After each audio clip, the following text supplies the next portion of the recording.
നമസ്കാരം. പ്രൈം ഡിബേറ്റിലേക്ക് സ്വാഗതം.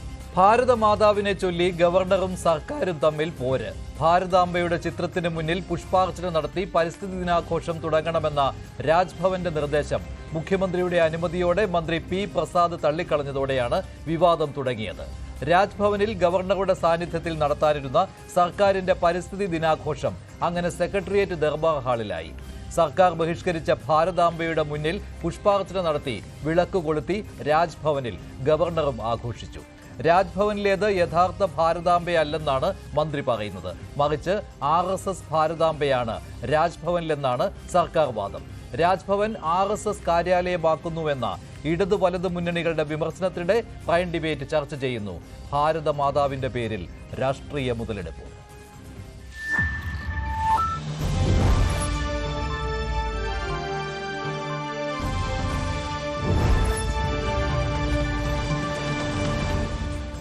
പേരിൽ Shri Mohan Varghese, Shri Nijesh Aravind, advocate BN Haskar, Shri RV Babu എന്നിവരാണ് ചേരുന്നത്. ആദ്യം ശ്രീ മോഹൻ വർഗീസ്, വേണ്ട ഒരു കാര്യമാണോ ഇത്? ഈ ഭാരതാംബയുടെ പേരിൽ സർക്കാരും ഗവർണറും തമ്മിൽ പോരടിക്കുന്ന ഈ വിവാദം ഇത് അനാവശ്യമല്ലായിരുന്നു?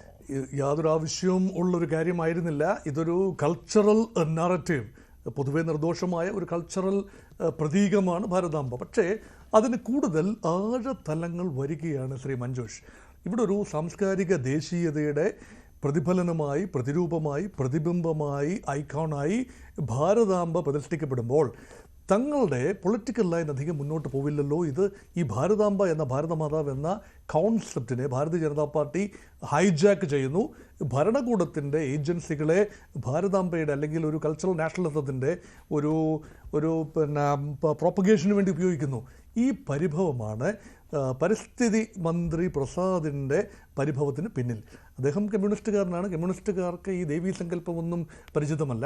പക്ഷേ കൂടുതൽ ആഴത്തിൽ ഭാരതാംബ അല്ലെങ്കിൽ ഭാരതമാതാവിനെ അറിയാനൊരു ശ്രമം നടത്തുമ്പോഴാണ് അതിനകത്തെ ഒരു ദേവീ സങ്കല്പമല്ല, മറിച്ചൊരു ദേശീയതയുടെ ഒരു ചിഹ്നമാണ്. എല്ലാം പക്ഷേ ഈ ബിംബമാണെങ്കിലും അതിന് നിയതമായ രൂപമില്ലല്ലോ. ഓരോരുത്തരും ഓരോ രീതിയിൽ ചിത്രീകരിക്കുന്നു. അവിടെ മന്ത്രിയും സർക്കാരും പറയുന്ന കാര്യം RSS ഉപയോഗിച്ചു വന്നിരുന്ന ഭാരതാംബയുടെ ആ ബിംബം, ആ ഒരു ചിത്രം, അതാണല്ലോ ഉദ്ദേശിക്കുന്നത്.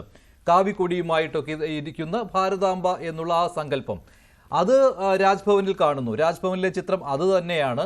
അതുകൊണ്ട് പറ്റില്ല ഭാരതാംബയുടെ ചിത്രത്തിനും ഈ ഭാരതാംബയുടെ ചിത്രത്തിന് മുന്നിൽ പുഷ്പാർച്ചന നടത്തുന്നത് ഞങ്ങളുടെ രാഷ്ട്രീയത്തിന് ചേർന്നതല്ല എന്ന്. അത് കൃത്യമാണല്ലോ. പി പ്രസാദ് പറയുന്നത് കാര്യമാണ്. അല്ലാതെ പി പ്രസാദ് അറിയാതെ പോയി, മന്ത്രി അറിയാതെ പോയി അവിടെ ഇങ്ങനെ പുഷ്പാർച്ചന നടത്തിയായിരുന്നുവെങ്കിലോ അത് മറ്റൊരു നറേറ്റീവായി മാറിയേനെ. മുമ്പ് VD സതീശന് പറ്റിയിട്ടുള്ളതാണിത്. ഇതിനുള്ളിലൊരു ഇരട്ടത്താപ്പുണ്ട്. ഈ ഭാരതാംബ എന്നും ആ ഭാരതാംബ എന്നും ഒന്നില്ല.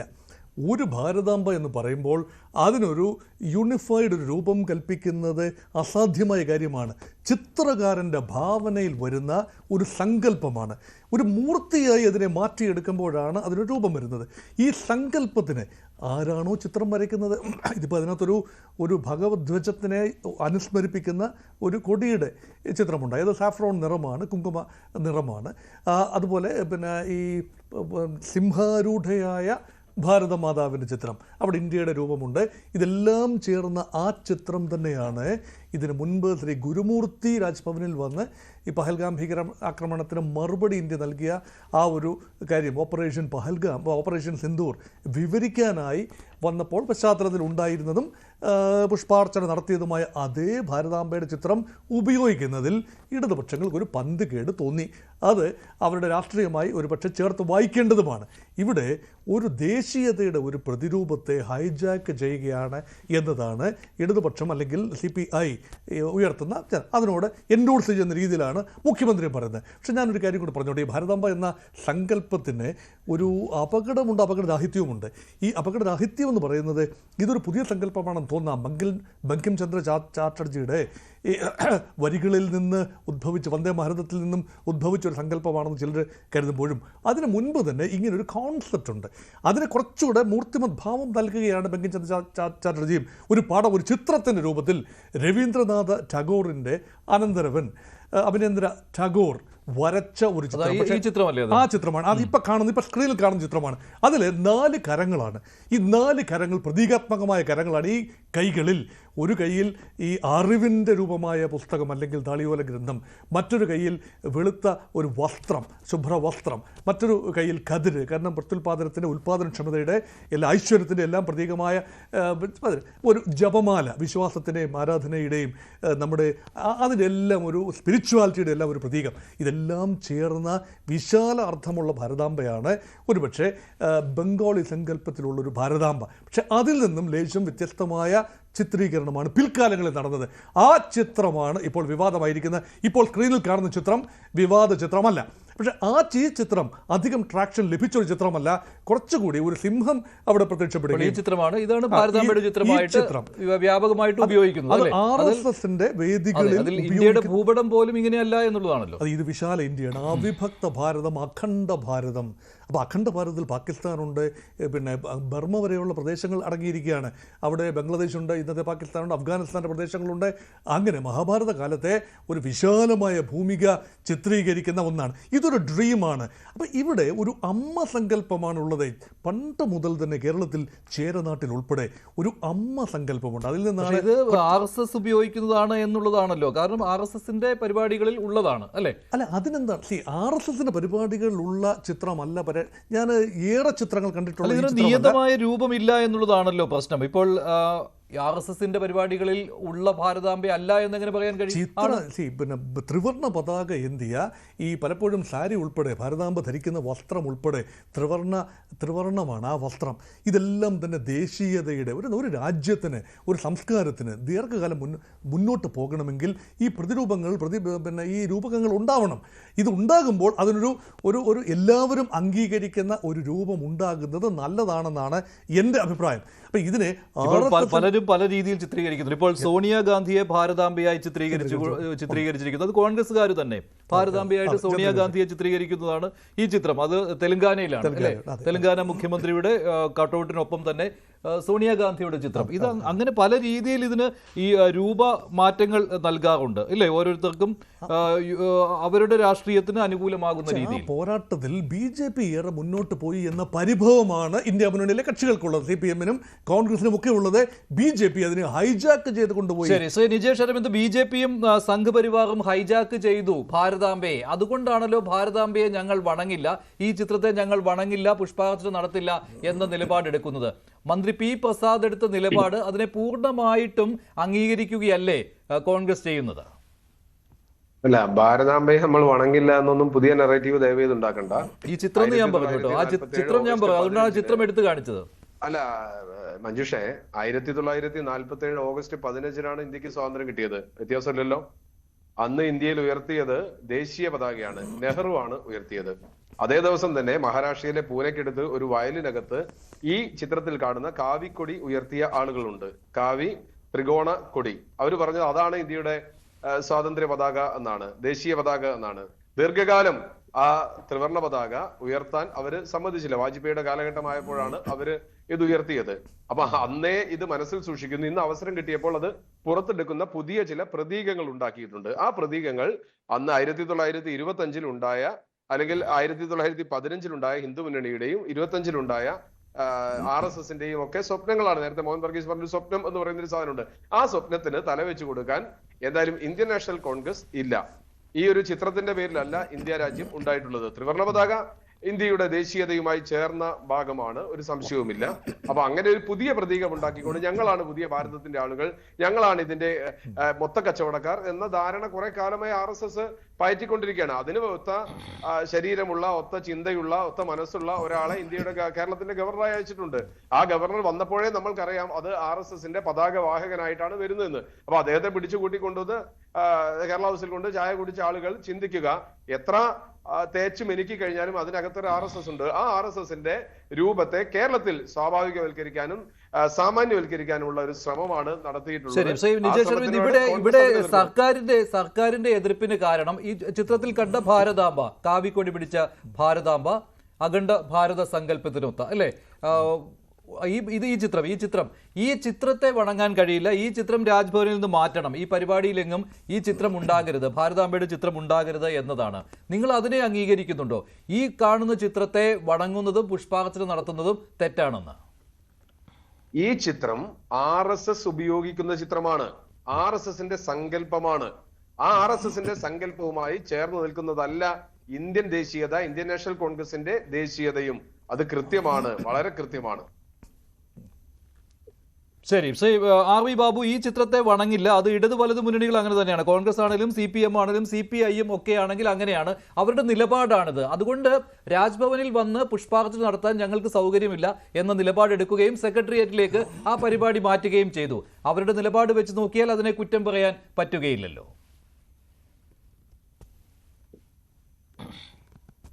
അല്ല, ആര് കുറ്റം പറഞ്ഞു അതിന് മഞ്ജുഷേ? ഈ മാതാവിനെ, ഭാരതാംബയെ അംഗീകരിക്കാൻ CPM-നോ കോൺഗ്രസിനോ മനസ്സില്ലെങ്കിൽ അവർ അംഗീകരിക്കണ്ട. അതിനെ ആരും കുറ്റം പറഞ്ഞില്ലല്ലോ. അവർക്ക് അംഗീകരിക്കാൻ പറ്റുന്ന ഭാരതാംബ ഏതാണോ അത് അവർ അംഗീകരിക്കട്ടെ. മഞ്ജുഷേ, ഞാൻ പറയുന്നത് തിരിച്ചു വരുന്നുണ്ട്, അതൊന്ന് കറക്റ്റ് ചെയ്യാം. അപ്പോ അത് എനിക്കതിനകത്ത് അത്ഭുതമൊന്നുമില്ല.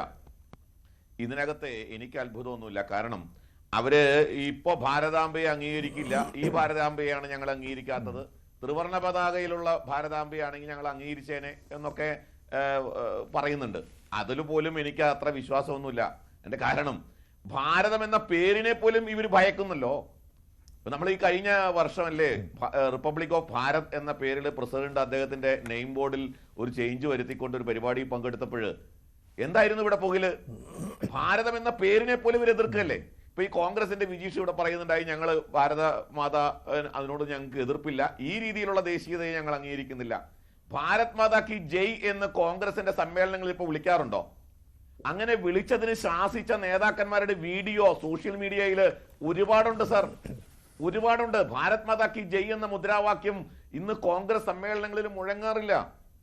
കാരണം ഈ ഭാരത് മാതാ കി ജയ്, ഭാരതം തുടങ്ങിയ പേരുകളൊക്കെ അത് സംഘപരിവാറിൻ്റെതാണ്, വർഗീയമാണ്, ഹിന്ദുത്വ രാഷ്ട്രീയമാണ് എന്ന നരേറ്റീവിലൂടെ ഒരു വിഭാഗത്തെ, ഒരു പ്രത്യേക മതവിഭാഗത്തിന് ഇതിനൊന്നും താല്പര്യമില്ല. കാരണം അവർ വന്ദേ മാതരം ചൊല്ലാൻ താല്പര്യമില്ല, വന്ദേ മാതരത്തെ അതുകൊണ്ട് ഞങ്ങൾ അംഗീകരിക്കില്ല, ഭാരതം മാതാ കി ജയ് എന്ന് വിളിക്കാൻ ഞങ്ങൾ സാധ്യമല്ല. കാരണം ഈ കഴിഞ്ഞ 2016 മഹാരാഷ്ട്ര അസംബ്ലിയിൽ വാരിസ് പത്താൻ എന്ന് പറയുന്ന നമ്മുടെ OICയുടെ ഒരു പാർട്ടി ഉണ്ടല്ലോ, ആ പാർട്ടിയുടെ ഒരു MLA നിയമസഭയ്ക്കകത്ത് ഞാൻ ഭാരത് മാതാ കി ജയ് വിളിക്കില്ല എന്ന് ഒരു നിലപാടെടുത്തപ്പോൾ അതിനെതിരായിട്ട് 2016 കോൺഗ്രസ്, NCP, ശിവസേന, BJP സംയുക്തമായിട്ട് ആ MLA സസ്പെൻഡ് ചെയ്യാൻ ആവശ്യപ്പെട്ടു. പക്ഷേ കാലം പോയപ്പോൾ ഇപ്പൊ എന്താ, രാഹുൽ ഗാന്ധിയുടെ കോൺഗ്രസ്, സോണിയാഗാന്ധിയുടെ കോൺഗ്രസ് കുറെ കൂടി മുന്നോട്ട് പോയപ്പോൾ ഇപ്പോ ഈ ഒരു പ്രത്യേക മതവിഭാഗത്തിന്റെ താല്പര്യങ്ങൾക്ക് വിരുദ്ധമാണ് എന്നുള്ളത് കൊണ്ട് ഈ ഭാരതാംബയുടെ ചിത്രം പറ്റില്ല,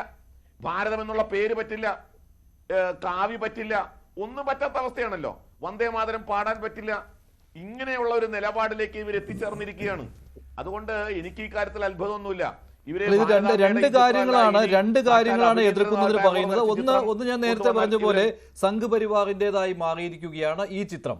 പിന്നെയുള്ളത്, ഈ ചിത്രത്തിൽ ഇന്ത്യയുടെ ഭൂപടമല്ല, അത് തെറ്റായാണ് വരച്ചിരിക്കുന്നത് എന്നുമാണ്.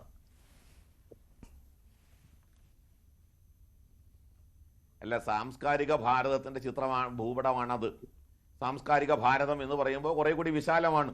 നമുക്കറിയാം, അതോ ഭാരതം അഖണ്ഡമാകണം എന്ന് ചിന്തിച്ചുകൊണ്ട് മഹർഷി അരവിന്ദനൊക്കെ ഭാരതത്തിന്റെ വിഭജനം പോകും എന്ന് പറഞ്ഞ് പ്രസംഗിച്ച ഉത്തരപ്പാറ പ്രസംഗത്തിലൊക്കെ മഹർഷി അരവിന്ദൻ കണ്ട സ്വപ്നമുണ്ട്. അപ്പോൾ അതേപോലുള്ള ദേശീയവാദികൾ ഈ ഭാരതത്തിന്റെ വിഭജനം പോകണം എന്ന് ചിന്തിച്ചുകൊണ്ട് മുഴുവൻ ഭാരതവും ഒരു സാംസ്കാരിക ഏകത്വത്തിലേക്ക് വീണ്ടും വരണം എന്നൊരു സങ്കല്പത്തിൽ തയ്യാറാക്കിയ ചിത്രമായിരിക്കാം അത്. ഈ ചിത്രത്തോടുള്ള എതിർപ്പ് അത് RSSകാർ ഉപയോഗിച്ചു എന്നുള്ളത് കൊണ്ട് മാത്രമാണെന്ന് ഞാൻ കരുതുന്നില്ല മഞ്ജുഷേ. RSSകാർ ഈ ചിത്രം ഉപയോഗിക്കുന്നുണ്ട്, RSSകാരല്ലാത്തവരും ഒരുപാട് സംഘടനകൾ ഈ ചിത്രം ഉപയോഗിക്കുന്നുണ്ട്. ഇപ്പൊ കാവ്യയോടുള്ള എതിർപ്പ് എന്താണ്? കാവ്യ എന്താണ്? കാവ്യ RSSന്റേതാണോ സത്യത്തില്? അല്ലെങ്കിൽ RSSന്റെ മാത്രമാണോ? അല്ലല്ലോ. എത്രയോ സഹസ്രാബ്ദങ്ങളായിട്ട് ഈ നാട്ടിലെ ജനത ഉപയോഗിക്കുന്ന, അല്ലെങ്കിൽ ഒരു നമ്മുടെ നാടിന്റെ സാംസ്കാരിക പൈതൃകമായിട്ട് ഉയർത്തിപ്പിടിക്കുന്നതാണ് കാവ്യ. കാരണം കോൺഗ്രസിന്റെ ദേശീയ പതാക സമിതി ഉണ്ടായിരുന്നല്ലോ 1931. വിജീഷ് പഴയ ചരിത്രമൊക്കെ എടുത്ത് നോക്കണം. ജവഹർലാൽ നെഹ്റുവും സർദാർ വല്ലഭായ് പട്ടേലും ഒക്കെ അടങ്ങുന്ന പതാക കമ്മിറ്റി ഉണ്ടായിരുന്നു. ആ പതാക കമ്മിറ്റി ഏത് പതാകയാണ് നിശ്ചയിച്ചിരുന്നത്? കേസരി വർണ്ണത്തിലുള്ള പതാകയാണ്. കേസരി വർണ്ണത്തിലുള്ള പതാക മഹാത്മാഗാന്ധി പറഞ്ഞു അത് പറ്റില്ല, അത് എല്ലാ വിഭാഗങ്ങളെയും, അതായത് പതാകയുടെ നിറത്തിന് മതവുമായി കൂട്ടിക്കലർത്തിക്കൊണ്ട് പച്ചയും കൂടിയും ചേർത്ത് അങ്ങനെ ഒരു ദേശീയ പതാക വേണം മഹാത്മാഗാന്ധിയുടെ നിർദ്ദേശമായിരുന്നു. ഞങ്ങൾക്ക് അതിനോട് എതിർപ്പുണ്ട്, അന്നും ഇന്നും എതിർപ്പുണ്ട്. പക്ഷേ ഇന്ത്യൻ ഭരണഘടന നിലവിൽ വരികയും ദേശീയ പതാക, നമ്മുടെ ത്രിവർണ്ണ പതാക ദേശീയ പതാകയായിട്ട് അംഗീകരിക്കുകയും ചെയ്ത കാലം മുതൽ ഇവിടെ വിജീഷ് പറയുന്ന പോലെ സെപ്പറേറ്റ് പതാകയൊന്നും ഉയർത്തിയിട്ടില്ല. ഈ ദേശീയ പതാകയെ അംഗീകരിച്ചുകൊണ്ട് ആദരിച്ചുകൊണ്ട് തന്നെയാണ് RSSും അതേപോലുള്ള സംഘടനകളും പ്രവർത്തിച്ചു വന്നിട്ടുള്ളത്. അതിന് RSSന്റെ കാര്യാലയത്തിൽ ഉയർത്താറുണ്ടോ, RSSന്റെ പരിപാടികൾ ഉയർത്താറുണ്ടോ എന്നുള്ള ചോദ്യത്തിന് പ്രസക്തിയില്ല. ഒരനാദരവും ദേശീയ പതാകയോട് RSS തുടങ്ങിയിട്ടുള്ള സംഘടനകൾ നാളിതുവരെ കാണിച്ചിട്ടില്ല. മാത്രമല്ല, രാഷ്ട്രത്തിന്റെ നിർണായക ഘട്ടത്തിൽ രാഷ്ട്രത്തോടൊപ്പം നിന്നു എന്നതിന്റെ പേരിലാണ് വിജീഷിന്റെ നേതാവ് പഴയ ജവഹർലാൽ നെഹ്റു സർദാർ റിപ്പബ്ലിക് ദിന പരേഡിൽ RSSനെ ക്ഷണിച്ചു കൊണ്ടുവന്നത്, RSSനെ പങ്കെടുപ്പിച്ചുകൊണ്ട് റൂട്ട് മാർച്ച് നടത്തിയത്. അപ്പൊ അതൊക്കെ ചരിത്രമാണ്. രാജ്യത്തിന്റെ നിർണായക ഘട്ടങ്ങളിൽ രാജ്യത്തോടൊപ്പം നിന്നു എന്നതിന്റെ ചരിത്രമാണ്. പക്ഷേ രാജ്യത്തിന്റെ സ്വാതന്ത്ര്യ സമരം ഒരു പ്രത്യേക കുടുംബത്തിന്റെ വകയാണ് എന്ന് സ്ഥാപിച്ചെടുക്കാൻ ആസൂത്രിതമായ ശ്രമം നടന്നു. അതിനെതിരായിട്ടാണ് ഞങ്ങൾ ശബ്ദം ഉയർത്തിയിട്ടുള്ളത്. അതിനെതിരായി ശബ്ദം ഉയർത്തിക്കൊണ്ടേയിരിക്കും. സ്വാതന്ത്ര്യ സമരം ഏതെങ്കിലും ഒരു കുടുംബത്തിന്റെ വകയാണ് എന്ന് സ്ഥാപിച്ചെടുക്കാൻ, ആ കുടുംബത്തിന്റെ ചരിത്രമാണ് രാജ്യത്തിന്റെ ചരിത്രം എന്ന് സ്ഥാപിച്ചെടുക്കാനുള്ള ശ്രമം അത് കുറെ കാലമായിട്ട് ഉണ്ടായിരുന്നു. പക്ഷേ സ്വാതന്ത്ര്യ സമരത്തിനെതിരെ എതിർപ്പ് പ്രത്യക്ഷമായിട്ട് പ്രകടിപ്പിച്ചത് കോൺഗ്രസ് അല്ല, CPIയും CPMുമാണ്. LDF ആണ് പ്രകടിപ്പിച്ചത്. ഇവിടെ ഞങ്ങൾ പങ്കെടുക്കില്ല, അതുകൊണ്ടാണല്ലോ ചടങ്ങ് അവിടെ നിന്ന് മാറ്റിയത്. അവരുടെ കാര്യം ഞാൻ അവരുടെ കാര്യം പറയാത്തതാണ് മഞ്ജുഷേ, അവരുടെ കാര്യം ഞാൻ പറയുന്നില്ല. കാരണം വാര്യൻ കുന്നൻ സ്വീകാര്യനാവുകയും ഭാരതാംബ അസ്വീകാര്യമാവു പോവുകയും ചെയ്യുന്നതിന്റെ ആ ഒരു സാമ്യം നമ്മളൊന്ന് നോക്കൂ, അതിന്റെ ആ ഒരു താരതമ്യം നോക്കൂ. വാര്യൻ കുന്നന് സ്മാരകം പണിയുന്ന പാർട്ടിയാണ് ഇവര്. വാര്യൻ കുന്നന് സ്മാരകം പണിയാണ് മലപ്പുറം ജില്ലയിൽ. വാര്യൻ കുന്നന് സ്മാരകം പണിയുന്ന CPM ഭാരതാംബ സ്വീകരിക്കാൻ പാടില്ല, ഈ ഭാരതാംബയെ ഞങ്ങൾ സ്വീകരിക്കില്ല എന്നാണ്. ഞാൻ അതുകൊണ്ടാണ് പറഞ്ഞത്, CPM CPI അടക്കമുള്ള രാഷ്ട്രീയ പ്രസ്ഥാനങ്ങൾ അവരെല്ലാ കാലവും നാടിന്റെ ദേശീയതയ്ക്കെതിരെ നിന്ന ഒരു പ്രസ്ഥാനമല്ലേ. അവര് ഇപ്പോ വിവേകാനന്ദനെ അല്ലെങ്കിൽ നാരായണ ഗുരുദേവനെ, ചട്ടമ്പി സ്വാമികളെ, അവരൊക്കെ അത്തരം മാനബിന്ദുക്കളെ മുഴുവൻ, നമ്മുടെ നാടിന്റെ സാംസ്കാരിക പൈതൃകത്തെ മുഴുവൻ തള്ളിപ്പറഞ്ഞവരാണ്, ദേശീയതയെ തള്ളിപ്പറഞ്ഞവരാണ്. ഈ നാടിനെ പലതായി വെട്ടിമുറിക്കണമെന്ന് ആവശ്യപ്പെട്ടവരാണ് ബ്രിട്ടീഷുകാരോട്. 16 17 വെട്ടിമുറിക്കണമെന്ന് ആവശ്യപ്പെട്ടവരാണ്. രാജ്യത്തിന്റെ ദേശീയ താല്പര്യങ്ങളെ എല്ലാ കാലത്തും എതിർത്തു പോകുന്നവരാണ്. ഇന്ത്യക്ക് സ്വാതന്ത്ര്യം കിട്ടിയെന്ന് അംഗീകരിക്കാത്തവരായിരുന്നു. പിന്നീടല്ലേ സ്വാതന്ത്ര്യം കിട്ടിയെന്ന് അവർ അംഗീകരിച്ചത്. അതന്നെയല്ലേ എതിർപ്പിന് കാരണം? ഈ ഭാരതാംബയല്ല ആ ഭാരതാംബ, അതല്ലേ എതിർപ്പിന് കാരണം? ഇത് RSSന്റെ ഭാരതാംബയാണ്. മഞ്ജുഷേ, ഭാരതാംബ ഒരു ഇന്ത്യയുടെ ഭരണഘടനാപരമായോ അല്ലെങ്കിൽ ഇന്ത്യയുടെ ഒരു ബിംബമായോ ഒരിടത്തും അംഗീകരിക്കപ്പെട്ടിട്ടുള്ളതൊന്നല്ല. ഭാരതാംബ എന്ന് പറയുന്ന ആദ്യ ചിത്രം വരുന്നത് അഭിനീന്ദ്രനാഥ് ടാഗോർ 1905 അദ്ദേഹം വരച്ച ഒരു ചിത്രമുണ്ട്. ബംഗാൾ സ്കൂൾ ഓഫ് ആർട്സിന്റെ സ്ഥാപകൻ എന്നറിയപ്പെടുന്ന അഭിനീന്ദ്രനാഥ് ടാഗോർ രവീന്ദ്രനാഥ് ടാഗോറിന്റെ ജ്യേഷ്ഠന്റെ മകനായിരുന്നു. അദ്ദേഹം വരച്ച ഒരു ചിത്രം ഈ ചിത്രവുമായി യാതൊരു സാമ്യമില്ല. ഈ ചിത്രം 1925 RSS സ്ഥാപിക്കപ്പെട്ടതിനു ശേഷം RSSന്റെ സാംസ്കാരിക മുഖം എന്ന നിലയിൽ സ്ഥാപിക്കപ്പെട്ടിട്ടുള്ള ചിത്രമാണ്. ആ ചിത്രത്തെ വണങ്ങുക എന്ന് പറയുന്നത്, അത് വണങ്ങാതിരിക്കുക എന്ന് പറയുന്നതും ഓരോ പൗരന്റെയും അവകാശത്തിൽ അധിഷ്ഠിതമായിട്ടുള്ളതാണ്. അതുകൊണ്ടാണ് സർക്കാർ പരിപാടികളിൽ ഇത്തരം ബിംബങ്ങളും ചിഹ്നങ്ങളും ഉപയോഗിക്കാൻ പാടില്ല എന്ന നിലപാട് സഖാവ് പി പ്രസാദ് എടുത്തിട്ടുള്ളത്. പരിസ്ഥിതി ദിനാഘോഷത്തിന്റെ ഭാഗമായി സംസ്ഥാന സർക്കാർ നടത്തുന്ന ഒരു പരിപാടിയിൽ ഇത്തരം ചിത്രങ്ങൾ രാജ്ഭവൻ ഉപയോഗിക്കാൻ പാടില്ല എന്നുള്ളതാണ് വസ്തുത. ആ വസ്തുതകൾ മറികടക്കുന്ന തരത്തിലാണ് ഇവിടെ ചരിത്രത്തെ ആകെ വ്യാഖ്യാനിക്കുകയും അപനിർമ്മിതി നടത്തുന്നതിനു വേണ്ടി RSS നടത്തുന്ന ശ്രമത്തിന്റെ ഭാഗമായിട്ടാണ് ഇപ്പോൾ പറഞ്ഞു കേൾക്കുന്നത്. RSSന്റെ പണ്ഡിറ്റ് ജവഹർലാൽ നെഹ്റു റൂട്ട് മാർച്ച് നടത്താൻ ഇന്ത്യൻ പട്ടാളത്തോടൊപ്പം റിപ്പബ്ലിക് ഡേ പരേഡിലേക്ക് ക്ഷണിച്ചു വന്നു. ഒരു തെളിവ് നാളിതുവരെ ഈ പൊതുമണ്ഡലത്തിൽ ഹാജരാക്കാൻ കഴിയാത്തൊരു കാര്യമാണ് ഇപ്പോൾ ശ്രീ RV ബാബു അടക്കം പച്ച നുണകൾ പറഞ്ഞുകൊണ്ടേയിരിക്കുന്നത്. അങ്ങനെ ഒരു തെളിവ് നമ്മുടെ പൊതുസമൂഹത്തിന്റെ മുൻപിൽ ഇല്ലാത്ത കാര്യം പറയുക എന്നുള്ളതാണ്. ഇന്ത്യൻ സ്വാതന്ത്ര്യ സമരത്തിൽ ഒരിടത്തും ഉണ്ടാകാതിരുന്ന പേരാണ് RSSന്റേത്. അപ്പോ ഇന്ത്യൻ സ്വാതന്ത്ര്യ സമരത്തിന്റെ തുടർച്ചയെന്ന നിലയിൽ, ഇന്ത്യൻ ദേശീയതാ പ്രസ്ഥാനത്തിന്റെ തുടർച്ചയെന്ന നിലയിൽ ഇന്ത്യയിലുള്ള പ്രസ്ഥാനങ്ങളെ സംബന്ധിച്ചിടത്തോളം സ്വാഭാവികമായും ഇത്തരം ബിംബങ്ങളോട് നിരാകരിക്കാനുള്ള അവകാശമുണ്ട്. ആ നിരാകരണമാണ് സഖാവ് പി പ്രസാദിന്റെ അത് അടക്കമുള്ള സംസ്ഥാന സർക്കാരിന്റെ പരിപാടിയിൽ ഇത്തരം പരിപാടി. ഇപ്പോ ശ്രീ ആർലേക്കർ, അദ്ദേഹം ഒരു RSSകാരനാണ്. അദ്ദേഹത്തിന് RSSന്റെ ഐഡിയോളജി പ്രചരിപ്പിക്കുന്നതിനുള്ള അവകാശം അദ്ദേഹത്തിനുണ്ട്. പക്ഷെ രാജ്ഭവനിൽ ഗവർണർ എന്ന തസ്തികയിൽ ഇരുന്നു കൊണ്ട് അത്തരം പ്രവൃത്തികൾ നടത്താൻ പാടില്ല. ശ്രീ സ്വാമിനാഥ ഗുരുമൂർത്തി എന്നറിയപ്പെടുന്ന ഗുരുമൂർത്തിയെ വിളിച്ചുകൊണ്ടുവന്ന് ഓപ്പറേഷൻ സിന്ദൂറിനെ കുറിച്ചൊരു പ്രഭാഷണം അദ്ദേഹം അവിടെ നടത്തുന്നത്. ആരായിരുന്നു ഈ ഗുരുമൂർത്തി എന്നറിയാമോ? ഇന്ത്യയിൽ അറിയപ്പെടുന്ന സ്ത്രീ വിരുദ്ധനായിട്ടുള്ള ഒരു മനുഷ്യനാണ് ഗുരുമൂർത്തി. ഇന്ത്യയിൽ അറിയപ്പെടുന്ന തൊഴിലാളി വിരുദ്ധനായിട്ടുള്ള മനുഷ്യനാണ് ഗുരുമൂർത്തി. അദ്ദേഹത്തെ വിളിച്ചുകൊണ്ടുവന്ന് അദ്ദേഹം മികച്ച സാമ്പത്തിക ശാസ്ത്രജ്ഞനാണെന്ന് പറഞ്ഞുകൊണ്ടാണ് അദ്ദേഹത്തെ അവതരിപ്പിക്കപ്പെട്ടുള്ളത്. 2019 അദ്ദേഹം ചെന്നൈയിൽ നടത്തിയിട്ടുള്ള ഒരു പ്രസംഗമുണ്ട്. ആ പ്രസംഗത്തിന്റെ കാതൽ ഇങ്ങനെയായിരുന്നു: ഇന്ത്യയിൽ 30% സ്ത്രീകൾക്ക് മാത്രമേ സ്ത്രീത്വമുള്ളൂ എന്നുള്ളതാണ്. ദേവതാ സങ്കല്പത്തിലുള്ള സ്ത്രീകളെ മാത്രമേ അദ്ദേഹം സ്ത്രൈണതയുള്ളവരായി സങ്കല്പിക്കൂ എന്ന അർത്ഥത്തിലാണ് അദ്ദേഹത്തിന്റെ പ്രഭാഷണം നടത്തിയിട്ടുള്ളത്. അതുകൊണ്ട് അദ്ദേഹം ഒരു സ്ത്രീ വിരുദ്ധനാണ്. 2, ഇന്ത്യയിലെ പൊതുമേഖലാ ബാങ്കുകളിൽ തൊഴിലെടുക്കുന്ന ആളുകൾ കടൈസതി എന്ന് പറയുന്ന തമിഴ് വാക്ക് ഉപയോഗിച്ചുകൊണ്ട് ലെഫ്റ്റ് ഓവർ എന്ന് ഇംഗ്ലീഷിൽ പറഞ്ഞ ലെഫ്റ്റ് ഓവർ, ബാക്കി വന്നവരെന്ന അർത്ഥത്തിൽ തൊഴിലാളികളെ വിമർശിച്ച ആളാണ് ഗുരുമൂർത്തി. ആ ഗുരുമൂർത്തിയെ വിളിച്ചുകൊണ്ടാണ് ഈ ആർലേക്കർ എന്ന് പറയുന്ന കേരളത്തിന്റെ ഗവർണർ ഓപ്പറേഷൻ സിന്ദൂറിനെ കുറിച്ച് അഭിമാനത്തോടു കൂടി പ്രസംഗിക്കുന്നതിനു വേണ്ടി വിളിച്ചുകൊണ്ടുവന്നത്. അദ്ദേഹം ഒരു RSSകാരനാണെങ്കിൽ RSSന്റെ പരിപാടികൾ നടത്തുമ്പോൾ അദ്ദേഹത്തിന് ഭാരതാംബയുടെ ചിത്രം, അദ്ദേഹത്തിന്റെ സാംസ്കാരിക മുഖം എന്ന നിലയിൽ അദ്ദേഹത്തിന് വെക്കാനുള്ള അവകാശമുണ്ട്. ആ അവകാശത്തെ ഞങ്ങളാരും തള്ളിപ്പറയില്ല.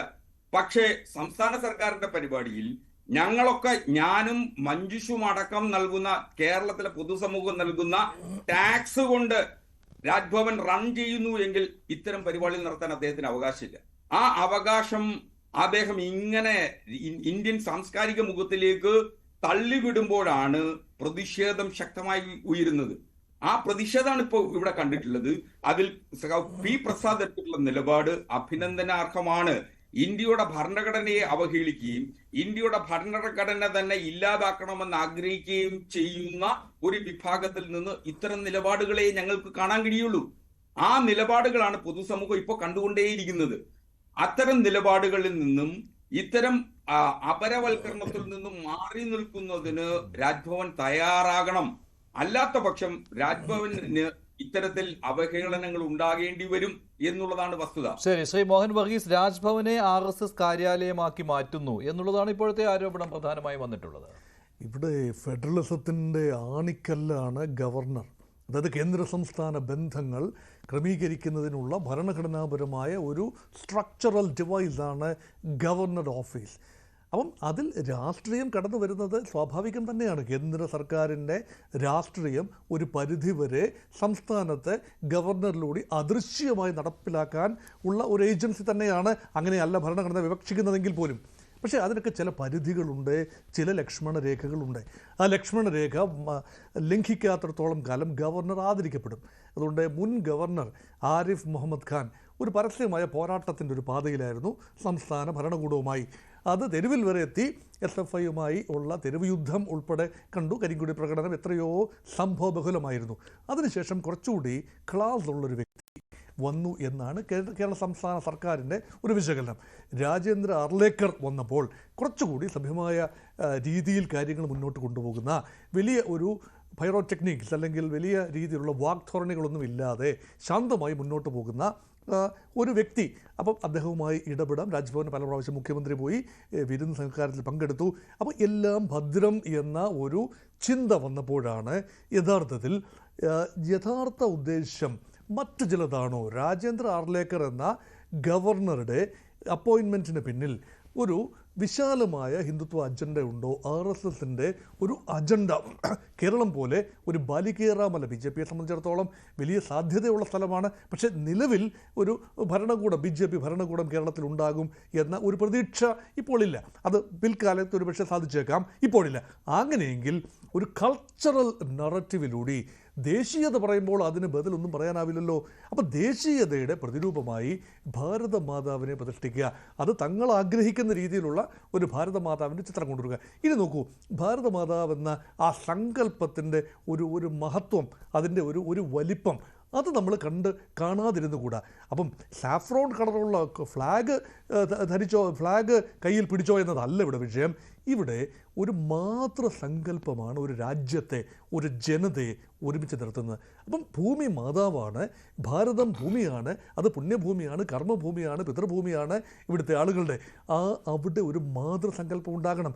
ഇതൊക്കെ ഈ ഹിന്ദുത്വ രാഷ്ട്രീയമൊക്കെ വരുന്നതിന് എത്രയോ ആയിരക്കണക്കിന് വർഷങ്ങൾക്ക് മുൻപ് തന്നെ ഇവിടെ അങ്ങനെയൊരു സങ്കല്പം ഉണ്ടായിരുന്നു. ഈ മാതൃസങ്കല്പം കേരളത്തിൽ വലിയ തോതിൽ ആഴത്തിൽ വേരോടിയിരുന്നു ചേരന്മാരുടെ കാലഘട്ടത്തിൽ.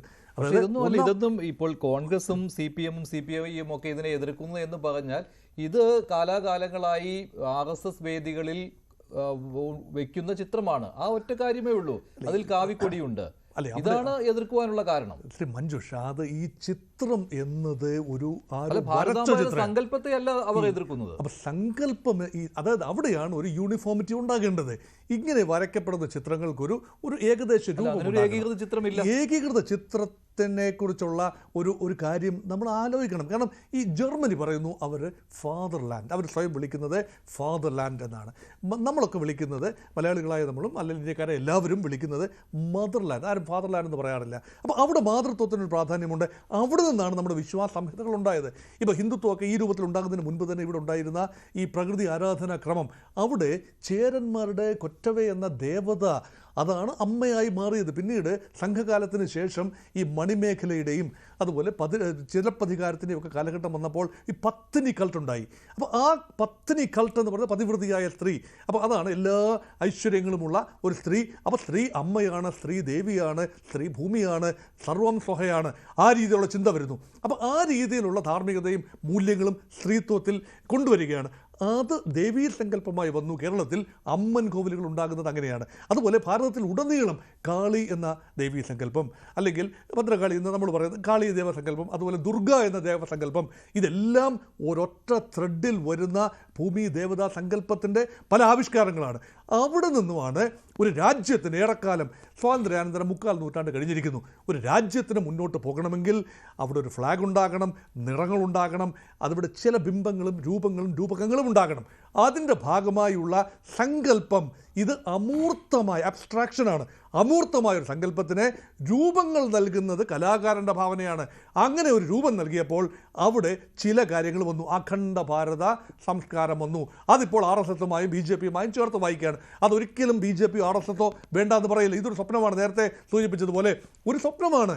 എല്ലാവരും ഒരു സാംസ്കാരിക ഭൂമിക ഒരുമിക്കണം എന്ന ഒരു സ്വപ്നമാണ്. ഒരിക്കലും നടക്കാത്തതെന്ന് ഇപ്പോൾ ചിന്തിക്കുമ്പോഴും എപ്പോഴെങ്കിലും നടക്കുമെന്നൊരു പ്രതീക്ഷയാണ്. അതൊന്ന്. 2, അത് പിടിച്ചിരിക്കുന്ന ആ ഭാരതാംബ, വരയ്ക്കപ്പെട്ടിരിക്കുന്ന ഭാരതാംബ, അതായത് ഒരു സിംഹാരൂഢയായ ഭാരതാംബയാണ്. പിടിച്ചിരിക്കുന്ന ധ്വജമാണ് ഭഗവത് ധ്വജത്തിൻ്റെ രൂപങ്ങളുള്ള സാഫ്രോൺ ഫ്ലാഗാണ്. ഭാരതാംബ പലപ്പോഴും കോൺഗ്രസിൻ്റെ വേദികളിലോ അല്ലാത്ത വേദികളിലോ പ്രത്യക്ഷപ്പെടുന്ന ഭാരതാംബ പിടിക്കുന്നത് പലപ്പോഴും ത്രിവർണ്ണ പതാകയാണ്. നമ്മുടെ ദേശീയ പതാക തന്നെയാണ്. അതാണ് ഞാൻ പറഞ്ഞത്, സോണിയാഗാന്ധിയെ പോലും ഭാരതാംബയായി ചിത്രീകരിച്ചുകൊണ്ട് കോൺഗ്രസ്സുകാർ ആ രീതിയിൽ കട്ടൗട്ടുകൾ ഉയർത്താറുണ്ട്. അതാണ് തെലങ്കാനയിലൊക്കെ കഴിഞ്ഞ ദിവസവും കണ്ട കാര്യമാണ്. ശ്രീ നിജേഷ് അരവിന്ദ്, ആ രീതിയിലാകുമ്പോൾ നിങ്ങൾക്ക് പ്രശ്നമില്ല. ഈ ഒരൊറ്റ ചിത്രം മാത്രമാണ് നേരത്തെ പറഞ്ഞ പോലെ, അല്ലേ? ആ ചിത്രത്തിന് ഒരുപാട് ചരിത്രമുണ്ട് മഞ്ജുഷേ. നേരത്തെ RSS-ന്റെ പ്രതിനിധി പറഞ്ഞ ചില കാര്യങ്ങളുണ്ട്. അദ്ദേഹം പറഞ്ഞൊരു കുടുംബത്തിന്റെ ചരിത്രമല്ല ഇന്ത്യയുടെ ചരിത്രം. ഞാൻ അദ്ദേഹത്തോട് ചോദിക്കുന്നു, ഗിരിധർ നെഹ്റുവിന്റെ മകൻ മോത്തിലാൽ നെഹ്റു കോൺഗ്രസിന്റെ പ്രസിഡന്റ് ആയിരുന്നു. അവർ ദീർഘകാലം ജയിലിലായിരുന്നു. അദ്ദേഹത്തിന്റെ ഭാര്യ സ്വാതന്ത്ര്യ സമരവുമായി ബന്ധപ്പെട്ട് ജയിലിലായിരുന്നു. അദ്ദേഹത്തിന്റെ മകൻ ജവഹർലാൽ നെഹ്റു 10 വർഷത്തോളം ജയിലായിരുന്നു സ്വാതന്ത്ര്യ സമരത്തിന്റെ ഭാഗമായി. അവരുടെ മകൾ ഇന്ദിരാഗാന്ധി 12ാമത്തെ വയസ്സിൽ ഇന്ത്യൻ സ്വാതന്ത്ര്യ സമരത്തിലേക്ക്, അന്നത്തെ വാനര സേന ഉപയോഗിച്ച് ഇന്ത്യൻ സ്വാതന്ത്ര്യ സമരത്തിലേക്ക് വന്നതാണ്. ഞാൻ RSS-ന്റെ IV ബാബുവിനെ വെല്ലുവിളിക്കുന്നു. ഇങ്ങനെ ഒരു കുടുംബ ചരിത്രം RSS-ന്റെ ഏതെങ്കിലും നേതാക്കന്മാർക്ക് ഇന്ത്യൻ സ്വാതന്ത്ര്യ സമരവുമായി ബന്ധപ്പെട്ട് ഉണ്ട് എന്ന് താങ്കൾ പറഞ്ഞാൽ, തെളിയിച്ചാൽ ഞാൻ ആ കൊടി പിടിച്ച് നിങ്ങളോടൊപ്പം വരാൻ തയ്യാറാണ്. നിങ്ങൾക്കൊരു ചരിത്രമില്ലാത്തത് കൊണ്ട്, നിങ്ങളുടെ ഒരാൾ പോലും ഇന്ത്യയുടെ സ്വാതന്ത്ര്യ സമരത്തിൽ പങ്കെടുക്കാത്തത് കൊണ്ട്, ക്വിറ്റ് ഇന്ത്യ സമരകാലത്ത് ഇന്ത്യയുടെ സ്വാതന്ത്ര്യ സമരത്തിന്റെ അവസാനത്തെ സ്വാതന്ത്ര്യ സമരം നിൽക്കുന്ന സമയത്ത് 2ാം ലോക മഹായുദ്ധം കണ്ടുപഠിച്ച് നമ്മൾക്ക് 2 ലക്ഷം ഹിന്ദു ഭടന്മാരെ അയച്ച് യുദ്ധം പഠിച്ച് തിരിച്ചു വന്ന് ഈ രാജ്യത്തെ ഹിന്ദുത്വ രാജ്യമാക്കാം എന്ന് പറഞ്ഞ RSSകാരന്റെ കഥ മാത്രമേ, ചരിത്രം മാത്രമേ നിങ്ങൾക്ക് പറയാനുള്ളൂ. നിങ്ങൾക്ക് അങ്ങനെ ഒരു കഥയില്ലാത്തത് കൊണ്ടാണ്, ചരിത്രമില്ലാത്തത് കൊണ്ടാണ് നിങ്ങൾ ചരിത്രത്തെ തിരുത്തി എഴുതാൻ പോകുന്നത്. ഇന്ന് സംഭവിക്കുന്നത് എഴുതി വെക്കുന്നതിന്റെ പേരാണ് ചരിത്രം. അത് മോത്തിലാൽ പറഞ്ഞ കാര്യം, ഇന്ത്യയെ വിൽക്കുന്നു എന്ന് ബ്രിട്ടീഷുകാരോട് ചോദിച്ചത് ചരിത്രമാണ്. ജവഹർലാൽ നെഹ്റു 10 വർഷക്കാലം ജയിലിൽ കിടന്നത് ചരിത്രമാണ്. ഇന്ദിരാഗാന്ധി സ്വാതന്ത്ര്യ സമരത്തിൽ പങ്കെടുത്തത് ചരിത്രമാണ്. അതുപോലെ ഒരു ചരിത്രം നിങ്ങൾക്ക് ഇല്ല. അപ്പൊ അതുകൊണ്ട് ഉള്ള ചരിത്രത്തെ തമസ്കരിക്കാനും തിരസ്കരിക്കാനും ഇന്ന് കിട്ടിയ അധികാരം കൊണ്ട് നിങ്ങൾ നോക്കിക്കഴിഞ്ഞാൽ അതിനെ അംഗീകരിക്കാൻ സാധിക്കില്ല. പിന്നെ നിങ്ങൾ തന്നെ പറഞ്ഞു ഇന്ത്യയുടെ ദേശീയ പതാകയെ നിങ്ങൾ അംഗീകരിക്കുന്നില്ല. അതൊരു യാഥാർത്ഥ്യമാണ്. അത് തന്നെയാണ് ഞാൻ പറഞ്ഞത്. ചരിത്ര പുസ്തകത്തിൽ എഴുതി വെച്ചിട്ടുണ്ട് 1947 ഓഗസ്റ്റ് 15 പൂനെക്കടുത്ത് ഒരു വയലിൽ ഈ ഗോൾവാൾക്കറും ഹെഡ്ഗേവാറും സവർക്കറും ഉൾപ്പെടെയുള്ള നേതാക്കന്മാർ ഒരു കാവി ത്രികോണ പതാക ഉയർത്തി. നിങ്ങൾ ദീർഘകാലം ആ പതാകയാണ് ഉയർത്തിയത്. RSSന്റെ നാഗ്പൂരിൽ ഇന്നേ വരെ ഇന്ത്യയുടെ ദേശീയ പതാക ഉയർത്തിയിട്ടില്ല. നിങ്ങൾക്ക് വിരോധമാണ് ഇന്ത്യയുടെ ദേശീയ പതാകയോട്. അത് തന്നെയാണ് ഞാൻ ആവർത്തിച്ച് പറഞ്ഞത്, അതിനപ്പുറത്തേക്ക് പറഞ്ഞില്ല. പിന്നെ നിങ്ങൾ പരിഹാസത്തിന്റെ ഭാഷയിൽ പറഞ്ഞു വാര്യംകുന്നൽ. ബാബു കേട്ടോ, വാര്യംകുന്നത്ത് കുഞ്ഞമ്മദാജി ഇന്ത്യൻ നാഷണൽ കോൺഗ്രസിന്റെ പടയാളിയായിരുന്നു. ഇന്ത്യൻ നാഷണൽ കോൺഗ്രസിന്റെ പടയാളിയാണ്. നിങ്ങളുടെ ചരിത്രത്തിലുണ്ടോ എന്റെ ഭരണസമയത്ത് ബ്രിട്ടീഷ് പട്ടാളം വെടിവെച്ച് കൊല്ലാൻ നോക്കുന്ന സമയത്ത് എന്റെ കണ്ണു കെട്ടണ്ട, എന്റെ മുന്നിൽ നിന്ന് വെടിവെക്കണം, എന്നെ പിറകിൽ നിന്ന് വെടിവെക്കരുത്, എന്റെ മുന്നിൽ നിന്ന് വെടിവെക്കണം എന്ന് ബ്രിട്ടീഷുകാരനോട് പറഞ്ഞ വാര്യംകുന്നത്ത് കുഞ്ഞമ്മദാജി അന്നത്തെ കുടിയാന്മാരെ സംഘടിപ്പിച്ച കാലം മുതലുള്ള ഇന്ത്യൻ നാഷണൽ കോൺഗ്രസിന്റെ ഭാഗമായിരുന്നു. മലബാറിലെ അന്നത്തെ സമരം സ്വാതന്ത്ര്യ സമരമായിരുന്നു എന്ന് തന്നെയാണ് ഇന്ത്യയുടെ ചരിത്രമുള്ളത്. ഒപ്പം ബ്രഹ്മദത്തൻ നമ്പൂതിരിപ്പാട് ഉൾപ്പെടെയുള്ള ആളുകളൊക്കെ ഉണ്ടായിരുന്നു. നിങ്ങൾ വളച്ചൊടിച്ച് ആ ചരിത്രത്തെ എത്രത്തോളം വർഗീയവൽക്കരിക്കാൻ ശ്രമിച്ചാലും ആ ചരിത്രത്തെ മാറ്റാൻ കഴിയില്ല. കോഴിക്കോട്ടെ കടപ്പുറത്തു നിന്നാണ് മലബാർ സ്വാതന്ത്ര്യ സമരം ആരംഭിച്ചത് എങ്കിൽ അതിന്റെ മുന്നിൽ നിന്ന നേതാവ് വാര്യംകുന്നത്ത് കുഞ്ഞമ്മദാജി കോൺഗ്രസ് ആയിരുന്നു എന്നുള്ളത് തന്നെയാണ് ചരിത്രം. ആ ചരിത്രത്തെയും മാറ്റിമറിക്കാൻ നോക്കട്ടെ. പിന്നെ ഭാരത് മാതാ കി ജയ്. ഭാരത് മാതാവിനെ നിങ്ങൾ ദയവ് ചെയ്ത് ഞങ്ങളെ പഠിപ്പിക്കേണ്ട. ഇന്ത്യയുടെ പാർലമെന്റിൽ കഴിഞ്ഞ കാലത്തൊക്കെ പാർലമെന്റ് തുടങ്ങുന്ന 10 മണിക്ക് നിങ്ങൾ വിളിച്ച മുദ്രാവാക്യം ഭാരത് മാതാ കി ജയ് അല്ല ബാബു, ജയ് ശ്രീറാമാണ് നിങ്ങൾ വിളിച്ചത്. ഭാരത് മാതാ കി ജയ് ഒക്കെ നിങ്ങൾ വിളിച്ചിട്ട് കാലം കുറേ. ഞങ്ങള് എന്നും വിളിക്കാറുണ്ട്. നിങ്ങളെ പഠിപ്പിക്കേണ്ട. കാരണം ഈ രാജ്യം ഉണ്ടാക്കിയതിലെ അധ്വാനം, ഈ രാജ്യം ഉണ്ടാക്കിയതിന്റെ വിയർപ്പ്, ഈ രാജ്യം ഉണ്ടാക്കിയതിന്റെ ചോര അത് ഒരുപാട് സ്വാതന്ത്ര്യ സമര സേനാനികൾക്കുണ്ട്. അവർ അഫിലിയേറ്റ് ചെയ്തിരിക്കുന്നത് ഇന്ത്യൻ നാഷണൽ കോൺഗ്രസുമായിട്ടാണ്, ത്രിവർണ്ണ പതാകയുമായിട്ടാണ്. അത് പറയുമ്പോൾ ഞങ്ങൾക്ക് വികാരം ഉണ്ടാവും, നിങ്ങൾക്ക് വികാരം ഉണ്ടാവില്ല. കാരണം ഇന്ത്യയുടെ സ്വാതന്ത്ര്യ സമര ചരിത്രത്തിൽ ഒരു പങ്കുമില്ലാത്ത 25 മുതൽ 47 വരെയുള്ള കാലഘട്ടത്തിൽ ഒരു പങ്കുമില്ലാത്ത രാഷ്ട്രീയ പ്രസ്ഥാനമാണ് രാഷ്ട്രീയ സ്വയം സേവക സംഘം. അതൊരു ചരിത്രമാണ്. നിങ്ങൾ എത്ര തിരുത്തി എഴുതിയാലും ആ ചരിത്രത്തെ മായ്ക്കാനോ മറയ്ക്കാനോ സാധിക്കില്ല. അതിന്റെ ഏതെങ്കിലും സ്വപ്നത്തിന്റെ തുണ്ടുമായിക്കൊണ്ട് ഏതെങ്കിലും ആർലേക്കർമാർ ഇവിടെ വന്ന് അത് ഉയർത്താൻ ശ്രമിച്ചാൽ പല്ലും നഖവും ഉപയോഗിച്ച് അതിനെ എതിർക്കുക എന്നുള്ളതാണ് ഇന്ത്യൻ നാഷണൽ കോൺഗ്രസിന്റെ നിലപാട്. ഞങ്ങൾ നിലപാടുമായി മുന്നോട്ട് പോവുക തന്നെ ചെയ്യും. അപ്പോൾ ഈ ഭാരതാംബയുടെ ചിത്രത്തിൽ വിളക്ക് കൊളുത്തില്ല, പുഷ്പാർച്ചന നടത്തില്ല, ഇതൊരു നിലപാടാണ് ആ CPM-ന്റെ RSSന്റെ ചിത്രത്തിൽ. മഞ്ജുഷ, RSSകാരന്റെ പ്രചരണത്തിന് ചിത്രം കൊളുത്താൻ വന്നവരല്ല കോൺഗ്രസ്. ഞാൻ മുമ്പൊരു ചിത്രമുണ്ട്, VD സതീശൻ ഇങ്ങനെ വിളക്ക് കൊളുത്തുന്ന ഒരു ചിത്രമുണ്ട്. അവിടെയും വെച്ചിരിക്കുന്ന ഭാരതാംബ ഇതേ ഭാരതാംബ തന്നെയാണ്, ഇതേ ചിത്രം ഒരു പുസ്തക പ്രകാശനത്തിന് പോയ VD സതീശനെ ഈ ചിത്രത്തിന്റെ മുന്നിൽ ഒരു പുസ്തക പ്രകാശനത്തിൽ പോയി ഒരാൾ വിളക്ക് കൊളുത്തിയ ചിത്രമെടുത്ത് CPM-കാർ പ്രചരിപ്പിക്കുന്നു. അത് മഞ്ജുഷ് എന്തിനെ ഏറ്റുപിടിക്കുന്നത്? മാധ്യമപ്രവർത്തകരെ നിങ്ങൾ എടുത്തു കാണിക്കേ. അതേ ചിത്രം കൃത്യമായിട്ടുണ്ട്. ഞാൻ താങ്കൾക്ക് അയച്ചത് എനിക്ക് അതേ ചിത്രമാണ്. മഞ്ജുഷ് ഏറ്റുപിടിക്കല്ലേ? അതേ ചിത്രമാണ്. അത് VD സതീശനെ കേരളത്തിലെ CPM-കാർ ഉപയോഗിക്കുന്ന ദയവേത് മഞ്ജുഷ് എടുത്ത് ഉപയോഗിക്കരുത്. അത്രയും സതീശൻ വിളക്ക് കൊളുത്തുന്ന ചിത്രമാണ്. അതിനകത്ത് എന്താണ്? ഞാൻ സതീശനെ കുറ്റം പറഞ്ഞല്ല. അദ്ദേഹം എവിടെ ആ സ്ഥലത്തിന്റെ പേരുമുണ്ട്, എവിടെ പറവൂർ മനക്കിപ്പടി സ്കൂളിൽ വെച്ച് അദ്ദേഹത്തിന്റെ മണ്ഡലത്തിൽ ഒരു പുസ്തക പ്രകാശന ചടങ്ങിന് പോയപ്പോൾ എല്ലാവരും കൊളുത്തുന്നത് പോലെ ഒരു വിളക്ക് അദ്ദേഹം കൊളുത്തിയിട്ടുണ്ട്. ആ വെട്ടിൽ മന്ത്രി പി പ്രസാദ് വീണില്ല. ശ്രീ നിജേഷ് ആദ്യ നോട്ടീസിൽ ഇങ്ങനെ ഒരു പുഷ്പാർച്ചന ഉണ്ടായിരുന്നില്ല. ഞാനൊന്ന് പറയുന്നത് രാജ്ഭവനിൽ നിന്ന് വന്ന നോട്ടീസിൽ ആദ്യമുണ്ടായിരുന്നത് ഒരു പ്രാർത്ഥന എന്ന് മാത്രമേ ഉള്ളൂ. രാവിലെ 11 മണിക്ക്. അത് കഴിഞ്ഞ് നേരെ ചടങ്ങുകളിലേക്ക് കടക്കുന്നു. അവിടെ അധ്യക്ഷനായിട്ട് മന്ത്രി പി പ്രസാദ്, പിന്നെ അവിടെ വൃക്ഷത്തൈകളുടെ വിതരണവും ആശംസയും ഒക്കെ അത് ഗവർണർ നിർവഹിക്കുന്നു. ഇതൊക്കെയാണ് അവിടെ ഉണ്ടായിരുന്നത്. വൃക്ഷ തൈ നടിയിൽ ഇതൊക്കെയായിരുന്നു നിശ്ചയിച്ചിരുന്നത്. അതിനുശേഷം വന്ന പുതുക്കിയ നോട്ടീസിലാണ് ഇങ്ങനെ ഭാരതാംബയുടെ ചിത്രത്തിന് മുന്നിൽ പുഷ്പാർച്ചന, വിളക്ക് കൊളുത്തൽ ഇതുണ്ട് എന്നുകൂടി വന്നിരുന്നത്. ആ സമയം മന്ത്രി എതിർത്തു. മുഖ്യമന്ത്രിയുടെ അറിവോടുകൂടി മന്ത്രി പറഞ്ഞു പറ്റില്ല, ഈ ചടങ്ങിൽ പങ്കെടുക്കാൻ പറ്റില്ല. അപ്പോൾ ആ ചടങ്ങ് തന്നെ സർക്കാരിന്റെ ചടങ്ങാണല്ലോ, ഉപേക്ഷിച്ച് ആ ചടങ്ങ് നേരെ സെക്രട്ടേറിയറ്റിലേക്ക് മാറ്റുകയായിരുന്നു. പിന്നെ രാജ്ഭവനിൽ ഭാരതാംബയുടെ ചിത്രത്തിന് മുന്നിൽ വിളക്ക് കൊളുത്തുകയും അവിടെ പ്രഭാഷണം ഉണ്ടാവുകയും ഉണ്ട്. അവിടെ സർക്കാരിന്റെ പ്രതിനിധികൾ ഉണ്ടായിരുന്നില്ല, അവിടെ ഗവർണറാണത് നിർവഹിച്ചത്. അപ്പോൾ ഒരു വെട്ടിൽ വീണില്ല മന്ത്രി പി പ്രസാദും മുഖ്യമന്ത്രിയും ഒക്കെ.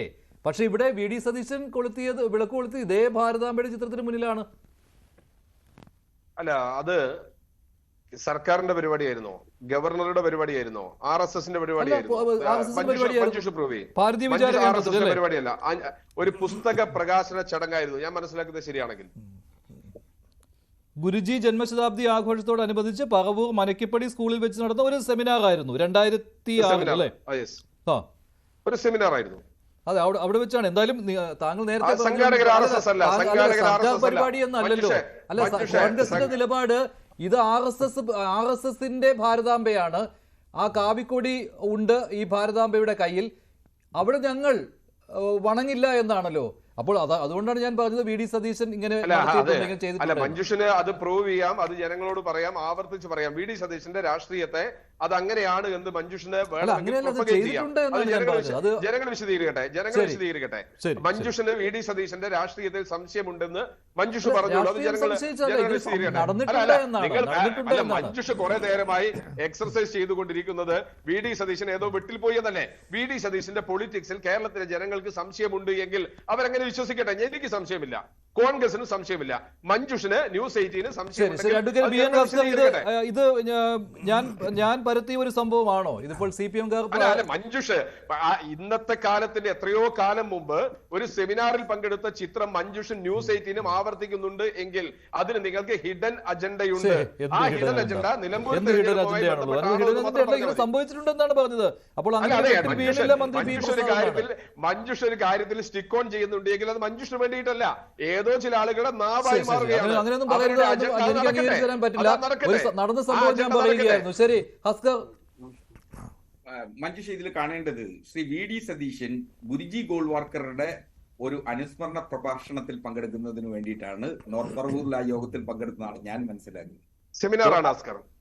അല്ലല്ല, ഗുരുജി ഗോൾവാർക്കറുടെ ചടങ്ങുകളിൽ തന്നെ. ഗുരുജി ഗോൾവാർക്കർ ആരാണെന്ന് നമുക്ക് എല്ലാവർക്കും അറിയാം. അപ്പോ സ്വാഭാവികമായും ആ ചടങ്ങിൽ പങ്കെടുക്കുമ്പോൾ ഇത്തരം ഒരു ചിത്രത്തിന് മുമ്പിൽ അദ്ദേഹം വിളക്ക് കത്തിക്കുക എന്ന് പറയുന്നത് RSSനെ സുഖിപ്പിക്കാൻ വേണ്ടി ചെയ്യുന്ന പരിപാടിയാണെന്ന് അന്നു മുതലേ പൊതുമണ്ഡലത്തിലുള്ള കാര്യമാണ്. ഇപ്പോ അദ്ദേഹം അത് തിരുത്തി പറയുന്നു, ഇതിപ്പോ നിലമ്പൂർ തെരഞ്ഞെടുപ്പിന് വേണ്ടി പറയുകയാണെന്നൊക്കെ പറയുന്നത് അതൊരു രാഷ്ട്രീയ സിദ്ധാന്തമായിട്ട് എനിക്ക് ഒരു തരത്തിലും അങ്ങോട്ട് യോജിക്കാനാവുന്നില്ല. കാരണം വളരെ കൃത്യമായി അദ്ദേഹം ഇപ്പൊ അങ്ങനെയായിരുന്നെങ്കിൽ പി പ്രസാദിന് ഇതിൽ രാജ്ഭവനിൽ പങ്കെടുക്കുന്ന യോഗത്തിൽ ഇത്തരം ഒരു ചിത്രത്തിന് മുമ്പിൽ പങ്കെടുക്കുന്നതിന് വി ഡി സതീശന്റെ രാഷ്ട്രീയത്തിൽ സംശയമുണ്ടോ? അല്ല, നിശ്ചയം ഉണ്ടെന്നേ. അദ്ദേഹത്തിന് രാത്രിയായാൽ RSS ആണെന്നുള്ള കാര്യത്തിൽ എനിക്ക് ഒരു സംശയമില്ല. ഒരു സംശയമില്ല.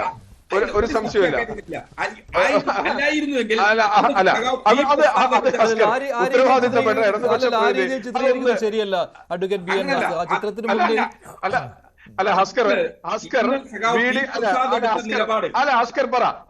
കേരളത്തിൽ രാഷ്ട്രീയ നിരീക്ഷകനാണല്ലോ, ഇടതുപക്ഷ രാഷ്ട്രീയ നിരീക്ഷകൻ വി ഡി സതീശൻ രാത്രികാലത്ത് RSS ആണ് എന്ന് പറയാൻ എന്ത് തെളിവിന്റെ, എന്ത് പൊതുപ്രവർത്തനത്തിന്റെ അടിസ്ഥാനത്തിൽ നിങ്ങൾ പറയുന്നത് വിഴുങ്ങിപ്പോലെ? എനിക്ക് പറയാം, ആർലേക്കർ വിളിച്ച് കേരള ഹൗസിൽ ഭക്ഷണം കൊടുത്ത പിണറായി വിജയനെ പറ്റി വേണമെങ്കിൽ എനിക്ക് പറയാം. വിഴിഞ്ഞം പദ്ധതിയുടെ ഉദ്ഘാടന സമയത്ത് നരേന്ദ്രമോദിയെയും രാജീവ് ചന്ദ്രശേഖരനെയും വിളിച്ചു വരുത്തിയ പിണറായി വിജയന്റെ കാര്യത്തിൽ എനിക്ക് സംശയമുണ്ട്. ഇന്ത്യയുടെ കേരളത്തിലെ കൊച്ചിൻ മെട്രോയുടെ ഉദ്ഘാടന സമയത്ത് കുമ്മനം രാജശേഖരനെ വിളിച്ച് വണ്ടിയിൽ കയറ്റിയ പിണറായി വിജയന്റെ കാര്യത്തിൽ എനിക്ക് സംശയമുണ്ട്. ഗോവിന്ദ മാഷയോ കെ സുധാകരനെയോ വിളിക്കാതെ അവിടെ രാജീവ് ചന്ദ്രശേഖരനെ മാത്രം വിഴിഞ്ഞം പദ്ധതിയുടെ ഉദ്ഘാടന ചടങ്ങിലേക്ക് ക്ഷണിച്ചു വരുത്തി സിന്ദാബാദ് വിളിച്ച പിണറായി വിജയന്റെ നടപടിയിൽ എനിക്ക് സംശയമുണ്ട്. സമാനമായ വി ഡി സതീശന്റെ നിലപാടുകൾ, ഇടപെടലുകൾ അസ്കർ വിശദീകരിക്കുക. ഞാൻ മൂന്ന് സംഭവങ്ങളാണ് പറഞ്ഞത്. ഒന്ന് വിശദീകരിച്ചേ. നിങ്ങൾ കഴിഞ്ഞ കുറെ നാളുകളായി പറഞ്ഞുകൊണ്ടിരിക്കുന്നത് അത് ഞങ്ങൾ പറയുന്നതല്ല. ഇവിടെ നിങ്ങൾ ഇവിടെ മഞ്ജുഷിനോട് പറഞ്ഞാൽ മഞ്ജുഷ് ഇപ്പൊ നിങ്ങൾക്ക് എടുത്ത് കാണിച്ചു തരും. വിഴിഞ്ഞം പദ്ധതിയുടെ രാവിലെ ഉദ്ഘാടന സമയത്ത് 2 മണിക്കൂർ നരേന്ദ്രമോദിയുടെ സിന്ദാബാദ് വിളിച്ചത് രാജീവ് ചന്ദ്രശേഖരനാണ്. എന്റെയും ഹസ്കറിന്റെയും നികുതി പണത്തിലാണ് അത് വിളിച്ചത്. സംശയമുണ്ടോ? എന്തുകൊണ്ട് എം.എൻ. ഗോവിന്ദ മാഷ് പങ്കെടുത്തില്ല? അന്ന് മുഹമ്മദ് റിയാസ് കരഞ്ഞല്ലോ, ഞാൻ പുറത്താണുള്ളത്, എന്നെ കയറ്റിയില്ല, കെ.എൻ. ബാലഗോപാലിനെ കയറ്റിയില്ല എന്ന് പറഞ്ഞ് കരഞ്ഞല്ലോ. എന്തുകൊണ്ട് സർക്കാരിന്റെ ചടങ്ങിനകത്ത് രാജീവ് ചന്ദ്രശേഖരൻ അവിടെ വന്ന് നരേന്ദ്രമോദിക്ക് സിന്ദാബാദ് വിളിച്ചു? RSSനോടുള്ള ബന്ധമല്ലേ? എന്തിന് കമ്പനികാര്യ വകുപ്പ് കൂടി ഉൾപ്പെടുന്ന SFIO കൂടി ഉൾപ്പെടുന്ന വകുപ്പിന്റെ മന്ത്രിയായ നിർമ്മല സീതാരാമന്റെ ഒപ്പം 6 ഏക്കറും ഒരുമിച്ചിരുന്ന് ഭക്ഷണം കഴിച്ചത് ഏത് ഒഫീഷ്യൽ പരിപാടിയുടെ പേരിലാണ്? ഏത് ഔദ്യോഗിക പരിപാടിയാണ്? നേരത്തെ നിശ്ചയിച്ച ഏത് പരിപാടിയാണ്? അസ്കർ വിശദീകരിക്ക്. എനിക്ക് സംശയമുണ്ട്. മൂന്നാമത്തെ കാര്യം പരസ്പരമുള്ള സംശയമാണിത്. സതീശൻ രാത്രി RSS വി ഡി സതീശൻ രാത്രി RSS ആണെന്ന് പറഞ്ഞാൽ പകലും RSS ആണ് പിണറായി വിജയൻ എന്നാണ് ഞാൻ പറയുന്നത്. അത് പണ്ട് കാലത്ത് 77 തുടങ്ങിയതാ. KG മാരാരുടെ കാലം മുതൽ ഒരുമിച്ച് മത്സരിച്ച് ജയിച്ച കാലം മുതൽ തുടങ്ങിയതാണ് ബന്ധം, ബാന്ധവം. നിജേഷ്, ഞാനൊന്ന് പറഞ്ഞോട്ടെ. നിങ്ങൾ പറഞ്ഞോ, അതില്ലാത്ത കാര്യം പറയുള്ളൂ, അത്രയല്ല. നിങ്ങൾ കഴിഞ്ഞ കുറെ നാളുകളായി പറഞ്ഞുകൊണ്ടിരിക്കുന്നത് RSSുമായി CPM ഡീലുണ്ടാക്കിയിരിക്കുന്നു, സഖാവ് പിണറായി വിജയൻ ഡീലുണ്ടാക്കിയിരിക്കുന്നു എന്നാണല്ലോ. അതിന് അദ്ദേഹത്തിന്റെ മകളെ SFIO കേസിൽ പ്രതിയാക്കപ്പെടാതിരിക്കുന്നതിന് വേണ്ടിയിട്ടാണ്. SFIO കുറ്റപത്രം കൊടുത്തപ്പോ ശ്രീമതി വീണ തൈക്കണ്ടി പ്രതിയാണല്ലോ. നിങ്ങൾ പറഞ്ഞത് മുഴുവൻ അതോടുകൂടി അവസാനിച്ചില്ലേ? 2 കരിവെണ്ണൂർ ബാങ്ക് തട്ടിപ്പുമായി ബന്ധപ്പെട്ട് ഇന്ത്യയുടെ ചരിത്രത്തിൽ ആദ്യമായി ഒരു രാഷ്ട്രീയ കക്ഷിയെ പ്രതി ചേർക്കപ്പെട്ടിട്ടുണ്ടെങ്കിൽ, രണ്ടാമതായി രാഷ്ട്രീയ കക്ഷിയെ പ്രതി ചേർക്കപ്പെട്ടിട്ടുണ്ടെങ്കിൽ അത് CPM ആ. ആദ്യം ആം ആദ്മി പാർട്ടിയായിരുന്നു. ഇപ്പൊ CPM-നെയാണ് കേരളത്തിൽ ED നടത്തിയിട്ടുള്ള കുറ്റപത്രത്തിൽ പ്രതികരിക്കപ്പെട്ടിട്ടുള്ളത്. അപ്പൊ നിങ്ങൾ ഇന്നലെ വരെ പറഞ്ഞ കാര്യങ്ങൾ ഇതൊക്കെ ചൂണ്ടിക്കാണിച്ചുകൊണ്ടായിരുന്നു. മറ്റൊന്ന്, ആർലേക്കറെ കേരള ഹൗസിൽ വിളിച്ചു വരുത്തിയത് RSSകാരനായ ആർലേക്കറയല്ല, കേരള ഗവർണർ എന്ന നിലയിൽ ആർലേക്കറെയാണ്. ആ ഗവർണർ എന്ന നിലയിൽ ആർലേക്കറെ വിളിച്ചു വരുത്തി കേരള ഹൗസിൽ ചായ കൊടുത്തിട്ടുണ്ട് എങ്കിൽ അത് അദ്ദേഹത്തിന്റെ കൂടി അവകാശമാണ്. അദ്ദേഹം കേരളത്തിന്റെ ഗവർണറാണ്. കേരളത്തിന്റെ ആവശ്യങ്ങളാണ് ശ്രീമതി നിർമ്മല സീതാരാമനോട് പറഞ്ഞിട്ടുള്ളത്, അല്ലാതെ ഏതെങ്കിലും സ്വകാര്യ സംഭാഷണത്തിന് വിളിച്ചതല്ല. ഏതെങ്കിലും സ്വകാര്യ സംഭാഷണത്തിന് അടച്ചിട്ട മുറിയിൽ വിളിച്ചതല്ല. മാധ്യമങ്ങളെ അടക്കം നിർത്തിക്കൊണ്ടാണ് ഇത്തരം ഒരു ചർച്ച നടത്തിയിട്ടുള്ളത്. അപ്പൊ സ്വാഭാവികമായും ഇത് മാധ്യമങ്ങളെ വിളിച്ചിട്ടാണ് ചർച്ച നടത്തിയത്. ശരി, ഞാൻ ഇടപെടുകയാണ്. നമ്മൾ വിഷയത്തിൽ നിന്ന് മാറുന്നു. അത് മാത്രമല്ല, ശ്രീ RV ബാബു പറവൂരുകാരനാണല്ലോ താങ്കൾ. ഞാൻ ഈ ഫോട്ടോ കാണിച്ചപ്പോൾ അത് എന്റെ എന്തോ അജണ്ടയാണെന്നാണ് നിജേഷ് അരവിന്ദ് പറയുന്നത്. താങ്കൾക്ക് കൂടുതൽ അറിയാമല്ലോ. നിങ്ങൾ തുടർച്ചയായി പറഞ്ഞപ്പോഴാണ്, ഒരു തവണ പറഞ്ഞ ഞാൻ വിട്ടേക്കായിരുന്നു. ഞാൻ പിന്മാറാൻ എനിക്ക് പറ്റില്ല, കാരണം അത് തെളിവുള്ളതാണല്ലോ. അതുകൊണ്ടാണ് നിജേഷ് മഞ്ജുഷേ വിജീഷിന് പേര് തെറ്റിച്ച് പറയുന്നത് നിജേഷ് ഇതിനെ കുറിച്ചൊന്നും ഒരു അറിവില്ല.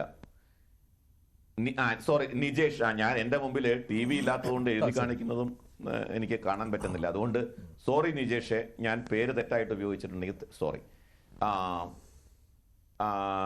മനക്കപ്പടിയിലെ പരിപാടി എന്ന് പറഞ്ഞാൽ എന്റെ മണ്ഡലത്തിലെ പരിപാടിയാ.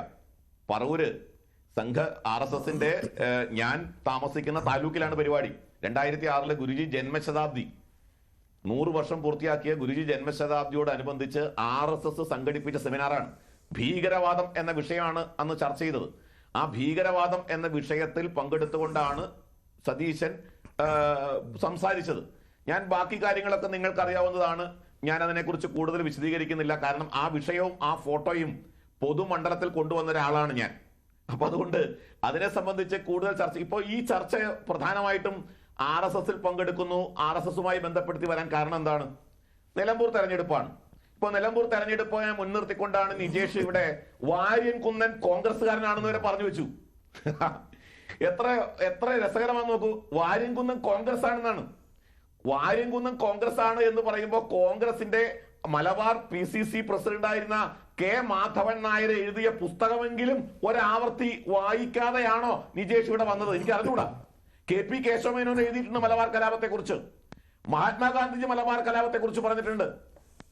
ഡോക്ടർ അംബേദ്കർ മലബാർ കലാപത്തെ കുറിച്ച് പറഞ്ഞിട്ടുണ്ട്. ഇനി ഈ കോൺഗ്രസിന്റെ ഈ ഖിലാഫത്ത് പ്രക്ഷോഭത്തിൽ പങ്കെടുത്ത് അറസ്റ്റ് വരിച്ച് ജയിൽവാസം അനുഭവിച്ച മൊഴികുന്നത്ത് ബ്രഹ്മദത്തൻ നമ്പൂതിരിപ്പാട് മലബാർ കലാപത്തെ കുറിച്ച് പുസ്തകം എഴുതിയിട്ടുണ്ട്. ഈ പുസ്തകങ്ങളിൽ ഒന്നും തന്നെ വാര്യൻകുന്നൻ സ്വാതന്ത്ര്യ സമര സൈനാനിയാണെന്ന് പറഞ്ഞതായിട്ട് ഒരു വാക്ക് ചൂണ്ടിക്കാണിക്കാൻ നിജേഷിന് സാധിക്കുമോ? എന്ന് മാത്രമല്ല വാര്യംകുന്നൻ ഈ പറഞ്ഞ മുഴുവൻ പുസ്തകങ്ങൾക്കകത്തും വാര്യംകുന്നൻ കോൺഗ്രസ് ആണ്. ശ്രീ ബാബുവിനെ ഞാൻ ആ കാര്യത്തിൽ ചാലഞ്ച് ചെയ്യാൻ തയ്യാറാണ്. നീ ബ്രഹ്മദത്തൻ നമ്പൂതിരിപ്പാടിന്റെ പുസ്തകത്തിലും കെ മാധവൻ നായരുടെ പുസ്തകത്തിലും ഉണ്ട്. നിജേഷ് സംസാരിക്കാതിരിക്കൂ. ഞാൻ അങ്ങ് പറഞ്ഞ നുണ മുഴുവൻ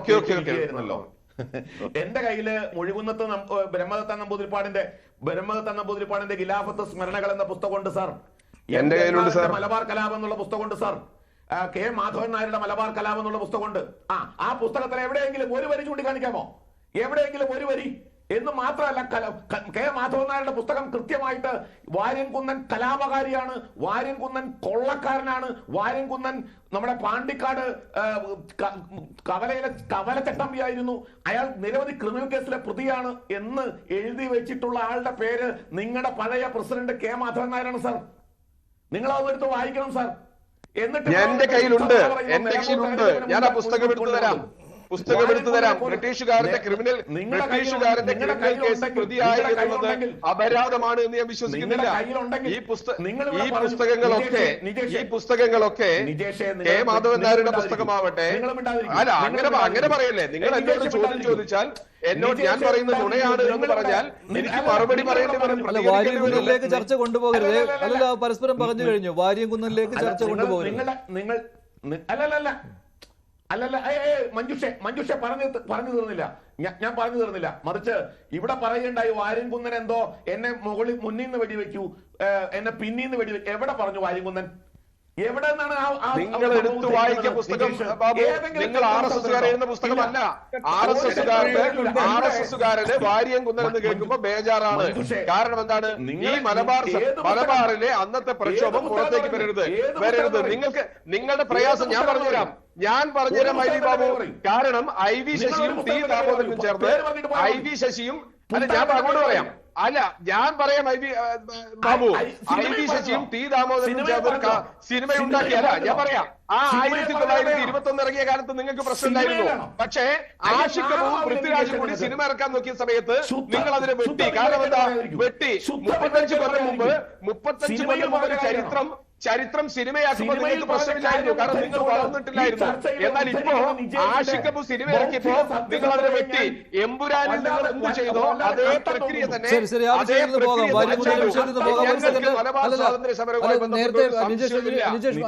നിജേഷ് ആ തർക്കം മതി. നേരത്തെ നിജേഷ് പറഞ്ഞിരുന്നു എനിക്കെന്തോ അജണ്ട ഉണ്ട് എന്ന രീതിയിൽ പറഞ്ഞിരുന്നു. ഞാൻ പറഞ്ഞതിൽ ഒരു തെറ്റും ഞാൻ കാണുന്നില്ല. VD സതീശൻ ആ ഫോട്ടോയ്ക്ക് ഇപ്പോൾ ഭാരതാംബ, ഇപ്പോൾ നിങ്ങൾ പറയുന്നു ഈ ഭാരതാംബയ്ക്ക് മുന്നിൽ വിളക്ക് കൊളുത്താനില്ല, പുഷ്പാർച്ചന നടത്താനില്ല. അത് മാത്രമല്ല, സർക്കാരിന്റെ നിലപാടിനെ നിങ്ങൾ അംഗീകരിക്കുകയും ചെയ്തതാണ്. അപ്പോൾ അതേ ഫോട്ടോയ്ക്ക് മുന്നിലാണ് VD സതീശൻ വിളക്ക് കൊളുത്തിയത്. അതാണ് ഞാൻ കാണിച്ചത്. ഇതാണ് 2006. അപ്പോൾ അത് ഞാനെന്തോ അപരാധം ചെയ്തു എന്ന രീതിയിലാണ് നിജേഷ് ഇവിടെ അവതരിപ്പിച്ചത്. ശരി, ശ്രീ മോഹൻ വർഗീസ്.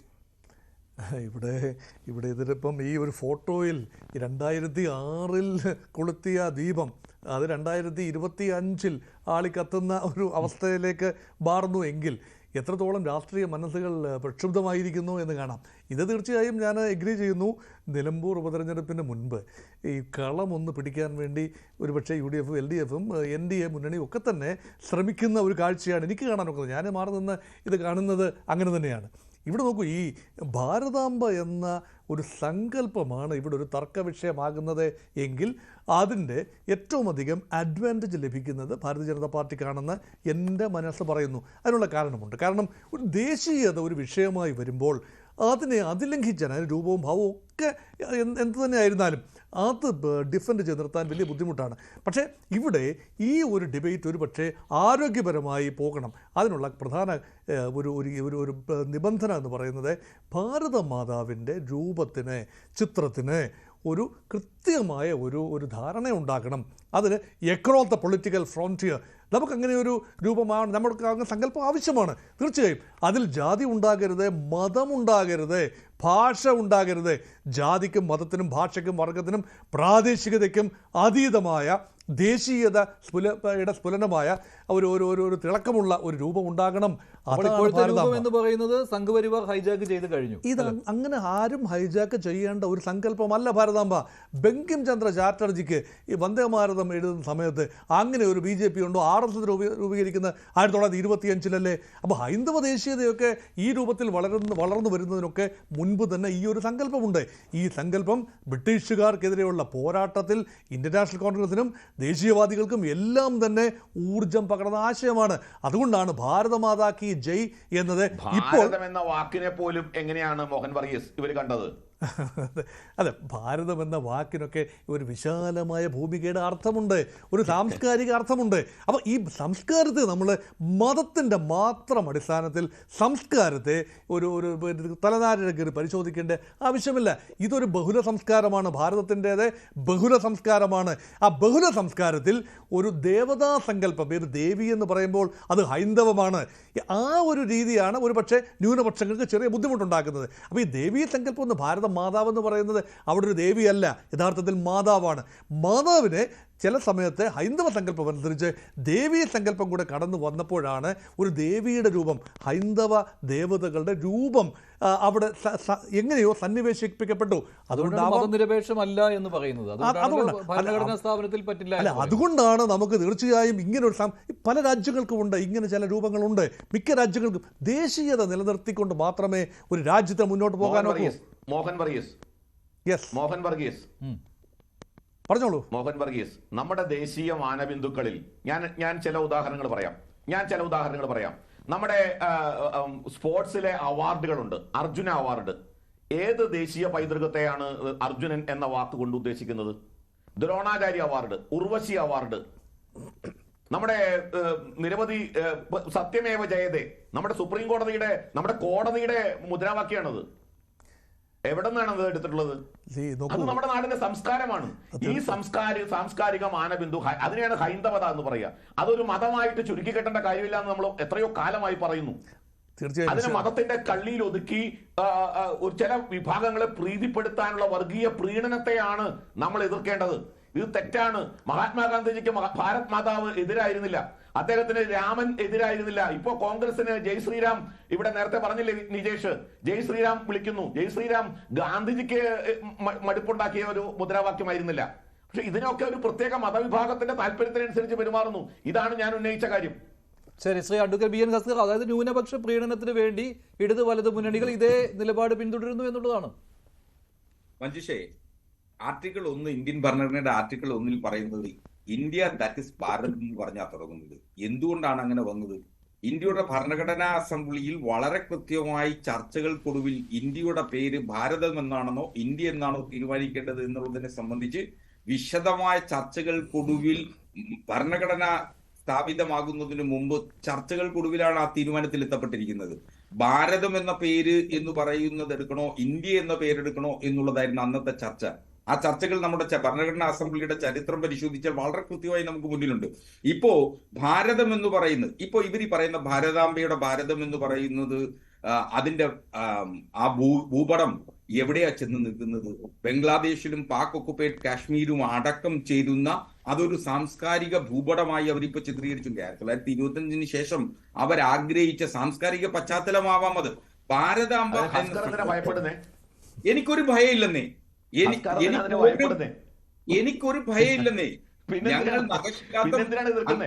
അതല്ല, നിങ്ങളുടെ ഈ പ്രീണനം, നമ്മുടെ ഈ രാജ്യങ്ങളൊക്കെ ഒരുമിച്ച് ചേരണം എന്ന് വിചാരിച്ചാൽ എന്താ തെറ്റതുകൊണ്ട്? എന്തുകൊണ്ട് ഭൂമി മൊത്തത്തിൽ ഒരുമിച്ച് ചേരണമെന്ന് അങ്ങ് ആഗ്രഹിക്കുന്നില്ല? ഞാൻ ആ ദേശീയത, എന്റെ ദേശീയതാ സങ്കല്പം എന്ന് പറയുന്നത് അതിരുകളിൽ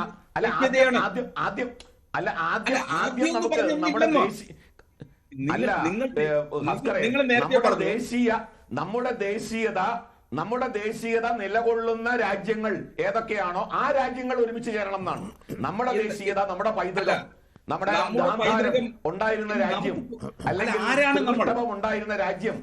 അല്ല, ടോണി ജോൺസിന്റെ ഒരു പുസ്തകമുണ്ട്, ആരാണ് ഇന്ത്യക്കാർ, ആരാണ് നമ്മൾ.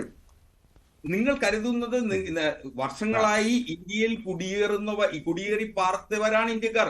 ഇവിടെ ജനിച്ചു വളർന്നവരല്ല ഇന്ത്യക്കാർ. അപ്പൊ പിന്നെ ദേശീയത എന്ന് പറയുന്നത് അപ്പുറമാണ്.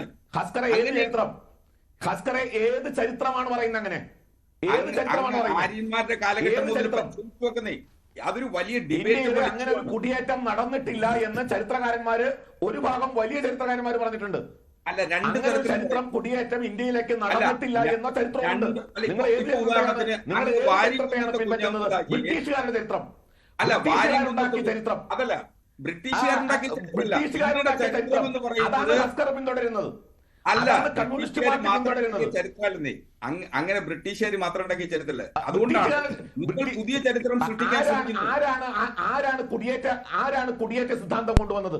ആരാണ് അതല്ല, കുടിയേറ്റ സിദ്ധാന്തം ബ്രിട്ടീഷുകാർ കൊണ്ടുവന്നത്? മാത്രമല്ല, ലോകത്താകമാനം ലോകത്താകമാനം അംഗീകരിച്ചിട്ടുള്ള ചരിത്രകാരന്മാർ ആരാന്ന് പറയും വേറെ? ഞാൻ പറയട്ടെ, വേറെ ആര്? പറഞ്ഞോട്ടെ. ഒരാൾ മാത്രം പറഞ്ഞാൽ മാത്രം കഴിയില്ലല്ലോ. ഇപ്പൊ നിങ്ങൾ വാര്യംകുന്നത്ത് കുഞ്ഞഹമ്മദ് ഹാജിയെ താങ്കളെ വെറുതെ വിടില്ല. അതല്ല, വേണ്ട. ചരിത്രം തെറ്റായി പറഞ്ഞാൽ ഞാൻ താങ്കളെ വെറുതെ വിടില്ല. ഒരു കാരണവശാലും വെറുതെ വിടാൻ പാടില്ല. ഞാൻ വെറുതെ വിടില്ല. നിങ്ങൾ പറയുന്ന കള്ളത്തരങ്ങളെ പൊളിച്ചെടുക്കുക എന്നുള്ളതാണ് എന്റെ ഉത്തരവാദിത്വം. അതുകൊണ്ടാണ് ഞാൻ പറയുന്നത്, വാര്യംകുന്നത്തെ കുഞ്ഞഹമ്മദ് ഹാജി ഇന്ത്യയിൽ ആദ്യമായി അദ്ദേഹത്തെ കവലച്ചട്ടമ്പി എന്ന് വിളിക്കുമ്പോ അത് കേട്ടുകൊണ്ടിരിക്കണോ? അത് ചരിത്രത്തെ വളച്ചൊടിക്കലല്ലേ? അത് ചരിത്രത്തെ വളച്ചൊടിക്കറിയോ? അന്നത്തെ കാലത്ത് പുസ്തകം വായിക്കൂ സാർ. കെ മാധവൻ നായർ, നിങ്ങൾ കുറെ നേരമായല്ലോ പറയാൻ തുടങ്ങിയിട്ട്. നിങ്ങൾ വായിക്കും, നിങ്ങൾ പരസ്യമായി ഡിബേറ്റ് നമുക്ക് പുസ്തകം എടുത്ത് വെച്ച് ചെയ്യാം. നിങ്ങൾ RSS എഴുതിണ്ടാക്കിയ പുസ്തകം മാത്രമല്ല നാട്ടിലുള്ളത്. നമുക്ക് ആ പുസ്തകങ്ങൾ മുഴുവൻ വായിക്കാം, ചരിത്രം പരിശോധിക്കാം.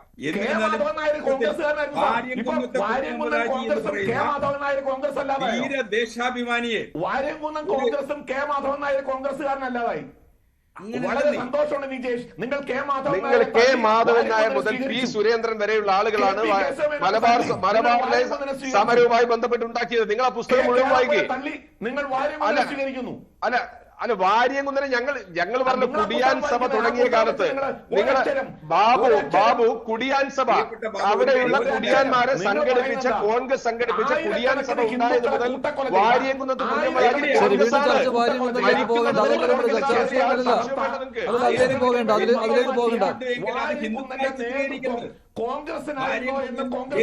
ജന്മികളെ കൊന്നിട്ടില്ല. ഖിലാഫത്ത് മൂവ്മെന്റിൽ ഏതെങ്കിലും ജന്മികൾ അത് ഹിന്ദുക്കളായി. ബാബു ഏത് പുസ്തകം വായിച്ചിട്ടാ തരുന്നത്? നിങ്ങൾ RSSന്റെ മറ്റേ വാട്സ്ആപ്പ് യൂണിവേഴ്സിറ്റിയിൽ നിന്ന് മാത്രം പുസ്തകം വായിക്കല്ലേ? വാര്യംകുന്നത്ത് കുഞ്ഞഹമ്മദ് ഹാജി കോൺഗ്രസ്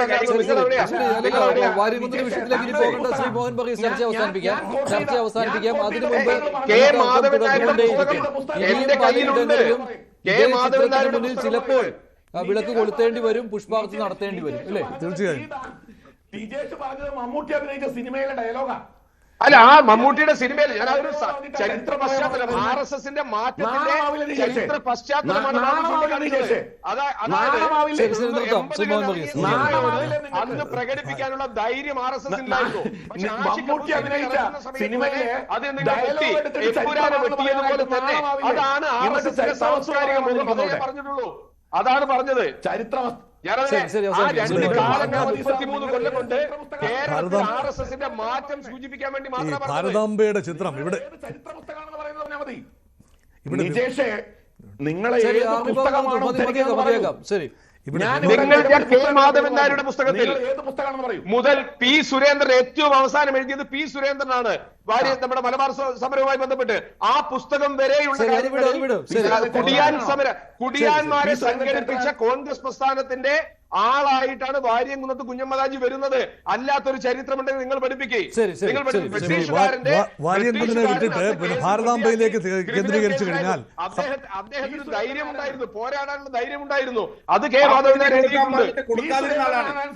മാപ്പെഴുതി കൊടുക്കാൻ പറഞ്ഞിട്ട് മാപ്പെഴുതി ചെയ്തു കൊടുക്കാമെന്ന് പറഞ്ഞ ബ്രിട്ടീഷ് വാഗ്ദാനത്തെ എതിർത്ത ആളാണ്. നിങ്ങൾ അന്ന് ബ്രിട്ടീഷുകാർ അന്നത്തെ എന്തായിരുന്നു ആ വൈസ്രോയുടെ പേര്? അദ്ദേഹം എഴുതി പുസ്തകം എഴുതി വെച്ചിട്ടുണ്ട്. അദ്ദേഹം എഴുതിയ ചരിത്രമാണ് RSSകാരൻ പ്രചരിപ്പിക്കുന്നത്. അല്ലല്ല, വാര്യംകുന്നത്തിന് രണ്ടുപേരുടേതായ വെർഷനുണ്ട്. ഞാൻ പറയുന്നത് കെ മാധവൻ നായരുടെ പുസ്തകമാണ്. ശരി, ഞാൻ പറയുന്നത് മരണപ്പെട്ട രക്തസാക്ഷിയെ ആക്ഷേപിക്കാൻ ആവശ്യത്തിന് പ്രശ്നമില്ല. കാരണം നിങ്ങളുടെ ചരിത്രത്തിൽ രക്തസാക്ഷികളില്ല. നിങ്ങളുടെ ചരിത്രത്തിൽ സ്വാതന്ത്ര്യ അവരുടെ വിജ്ഞാനം വിളമ്പട്ട. ശരി, ശ്രീ മോഹൻ വർഗീസ്. മഹാത്മാഗാന്ധി പറഞ്ഞതാണ് സാർ. ചർച്ചയുടെ ഒരു മഹാത്മാഗാന്ധി പറഞ്ഞതാണ്, ഞാൻ പറഞ്ഞത് ഡോക്ടർ അംബേദ്കർ പറഞ്ഞതാണ്. ശരി ശരി ശരി. ഡോക്ടർ അംബേദ്കറിനെ വിമർശിക്കാൻ നിങ്ങൾക്ക് ധൈര്യമുണ്ടോ? ഡോക്ടർ അംബേദ്കറിനെ വിമർശിക്കാൻ ധൈര്യമുണ്ടോ? അയ്യോ, അംബേദ്കറെ ഇനി നിങ്ങൾ അതുകൂടി പറയല്ലേ? അംബേദ്കർ എന്ന് പറഞ്ഞ് നിങ്ങൾ കരയല്ലേ എന്ന് പറഞ്ഞ ആഭ്യന്തരമന്ത്രിയുള്ള എന്നാണ് അംബേദ്കർ. ചർച്ചയുടെ പ്രധാന ഭാഗം വാരിയൻകുന്നൻ അപഹരിച്ച് പോകാതെ ഇരിക്കുന്നതിന് ഇപ്പൊ ഏതായാലും കണ്ടും കൂടി റിമാർക്ക് എന്ന നിലയിൽ പറയുകയാണ്. ഇവിടെ ഭാരതാംബ ഒരു വിഷയമായി വരുമ്പോൾ നാളുകളിലും ഭാരതാംബയുടെ ചിത്രം പ്രധാന വേദികൾ ഉണ്ടാകാനുള്ള എല്ലാ സാധ്യതയുമുണ്ട്. ഒരു പാർട്ടിക്കും പൂർണ്ണമായി ആ സങ്കല്പത്തെ തള്ളിക്കളയാനാവില്ല. പക്ഷേ അതിനെ ഒരു മൂർത്തിമത് ഭാവമായി ചിത്രമായി അത് രൂപാന്തരപ്പെടുമ്പോൾ അതിന് ചില സ്റ്റാൻഡർഡൈസേഷൻ ഉണ്ടാകണം. അല്ലെ, പ്രധാന സ്റ്റാൻഡർഡൈസേഷൻ എന്ന് പറയുന്നത് ഇന്ത്യയുടെ ഒരു രൂപം, ഒരു ഫിസിക്കൽ ഇന്ത്യയുടെ രൂപം അവിടെ വരച്ചു ചേർക്കുന്നതിനകത്താണ്. ഇവിടെയാണ് ഒരു അഖണ്ഡ ഭാരത സംസ്കാരം അല്ലെ അഖണ്ഡ ഭാരത ചിത്രം ഇതിൽ വരുന്നത്.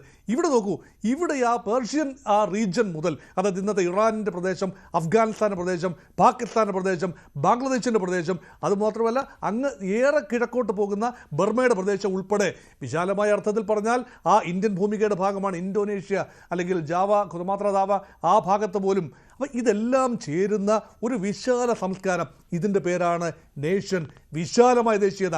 ഇവിടെ നിന്നും സ്റ്റേറ്റ് എന്ന സങ്കല്പത്തിലേക്ക്, ഞാനൊരു പൊളിറ്റിക്കൽ സയൻസിൻ്റെ പ്രൊഫസറാണ്. അപ്പം സ്റ്റേറ്റ് എന്ന സങ്കല്പം കൃത്യമായ അതിർവരമ്പുകളുള്ള ഒരു പൊളിറ്റിക്കൽ കോൺസെപ്റ്റാണ്. ഒരു കൂട്ടം ആളുകൾ, ഒരു ടെറിട്ടറി, ഒരു ഗവൺമെൻറ്, അതിന് പരമാധികാരം. അത് പൊളിറ്റിക്കൽ ഇന്ത്യയാണ്. പക്ഷെ കുറച്ചുകൂടി വലുതാണ് സാംസ്കാരിക ഇന്ത്യ, കുറച്ചുകൂടി വലുതാണ്. അതുകൊണ്ടാണ് കഴിയില്ല. അതുകൂടിയുണ്ട്. ശരി, നന്ദി. ഞാൻ ചർച്ച അവസാനിപ്പിക്കുകയാണ്. ഇന്നത്തെ ചോദ്യം ഇതായിരുന്നു: രാജ്ഭവനിൽ ഭാരതാംബയുടെ ചിത്രം, സർക്കാരിന്റെ ബഹിഷ്കരണം ശരിയോ? ശരിയാണെന്ന് 55% പ്രേക്ഷകർ, അല്ല എന്ന് 41%. അവസാനിക്കുന്നു. നന്ദി, നമസ്കാരം.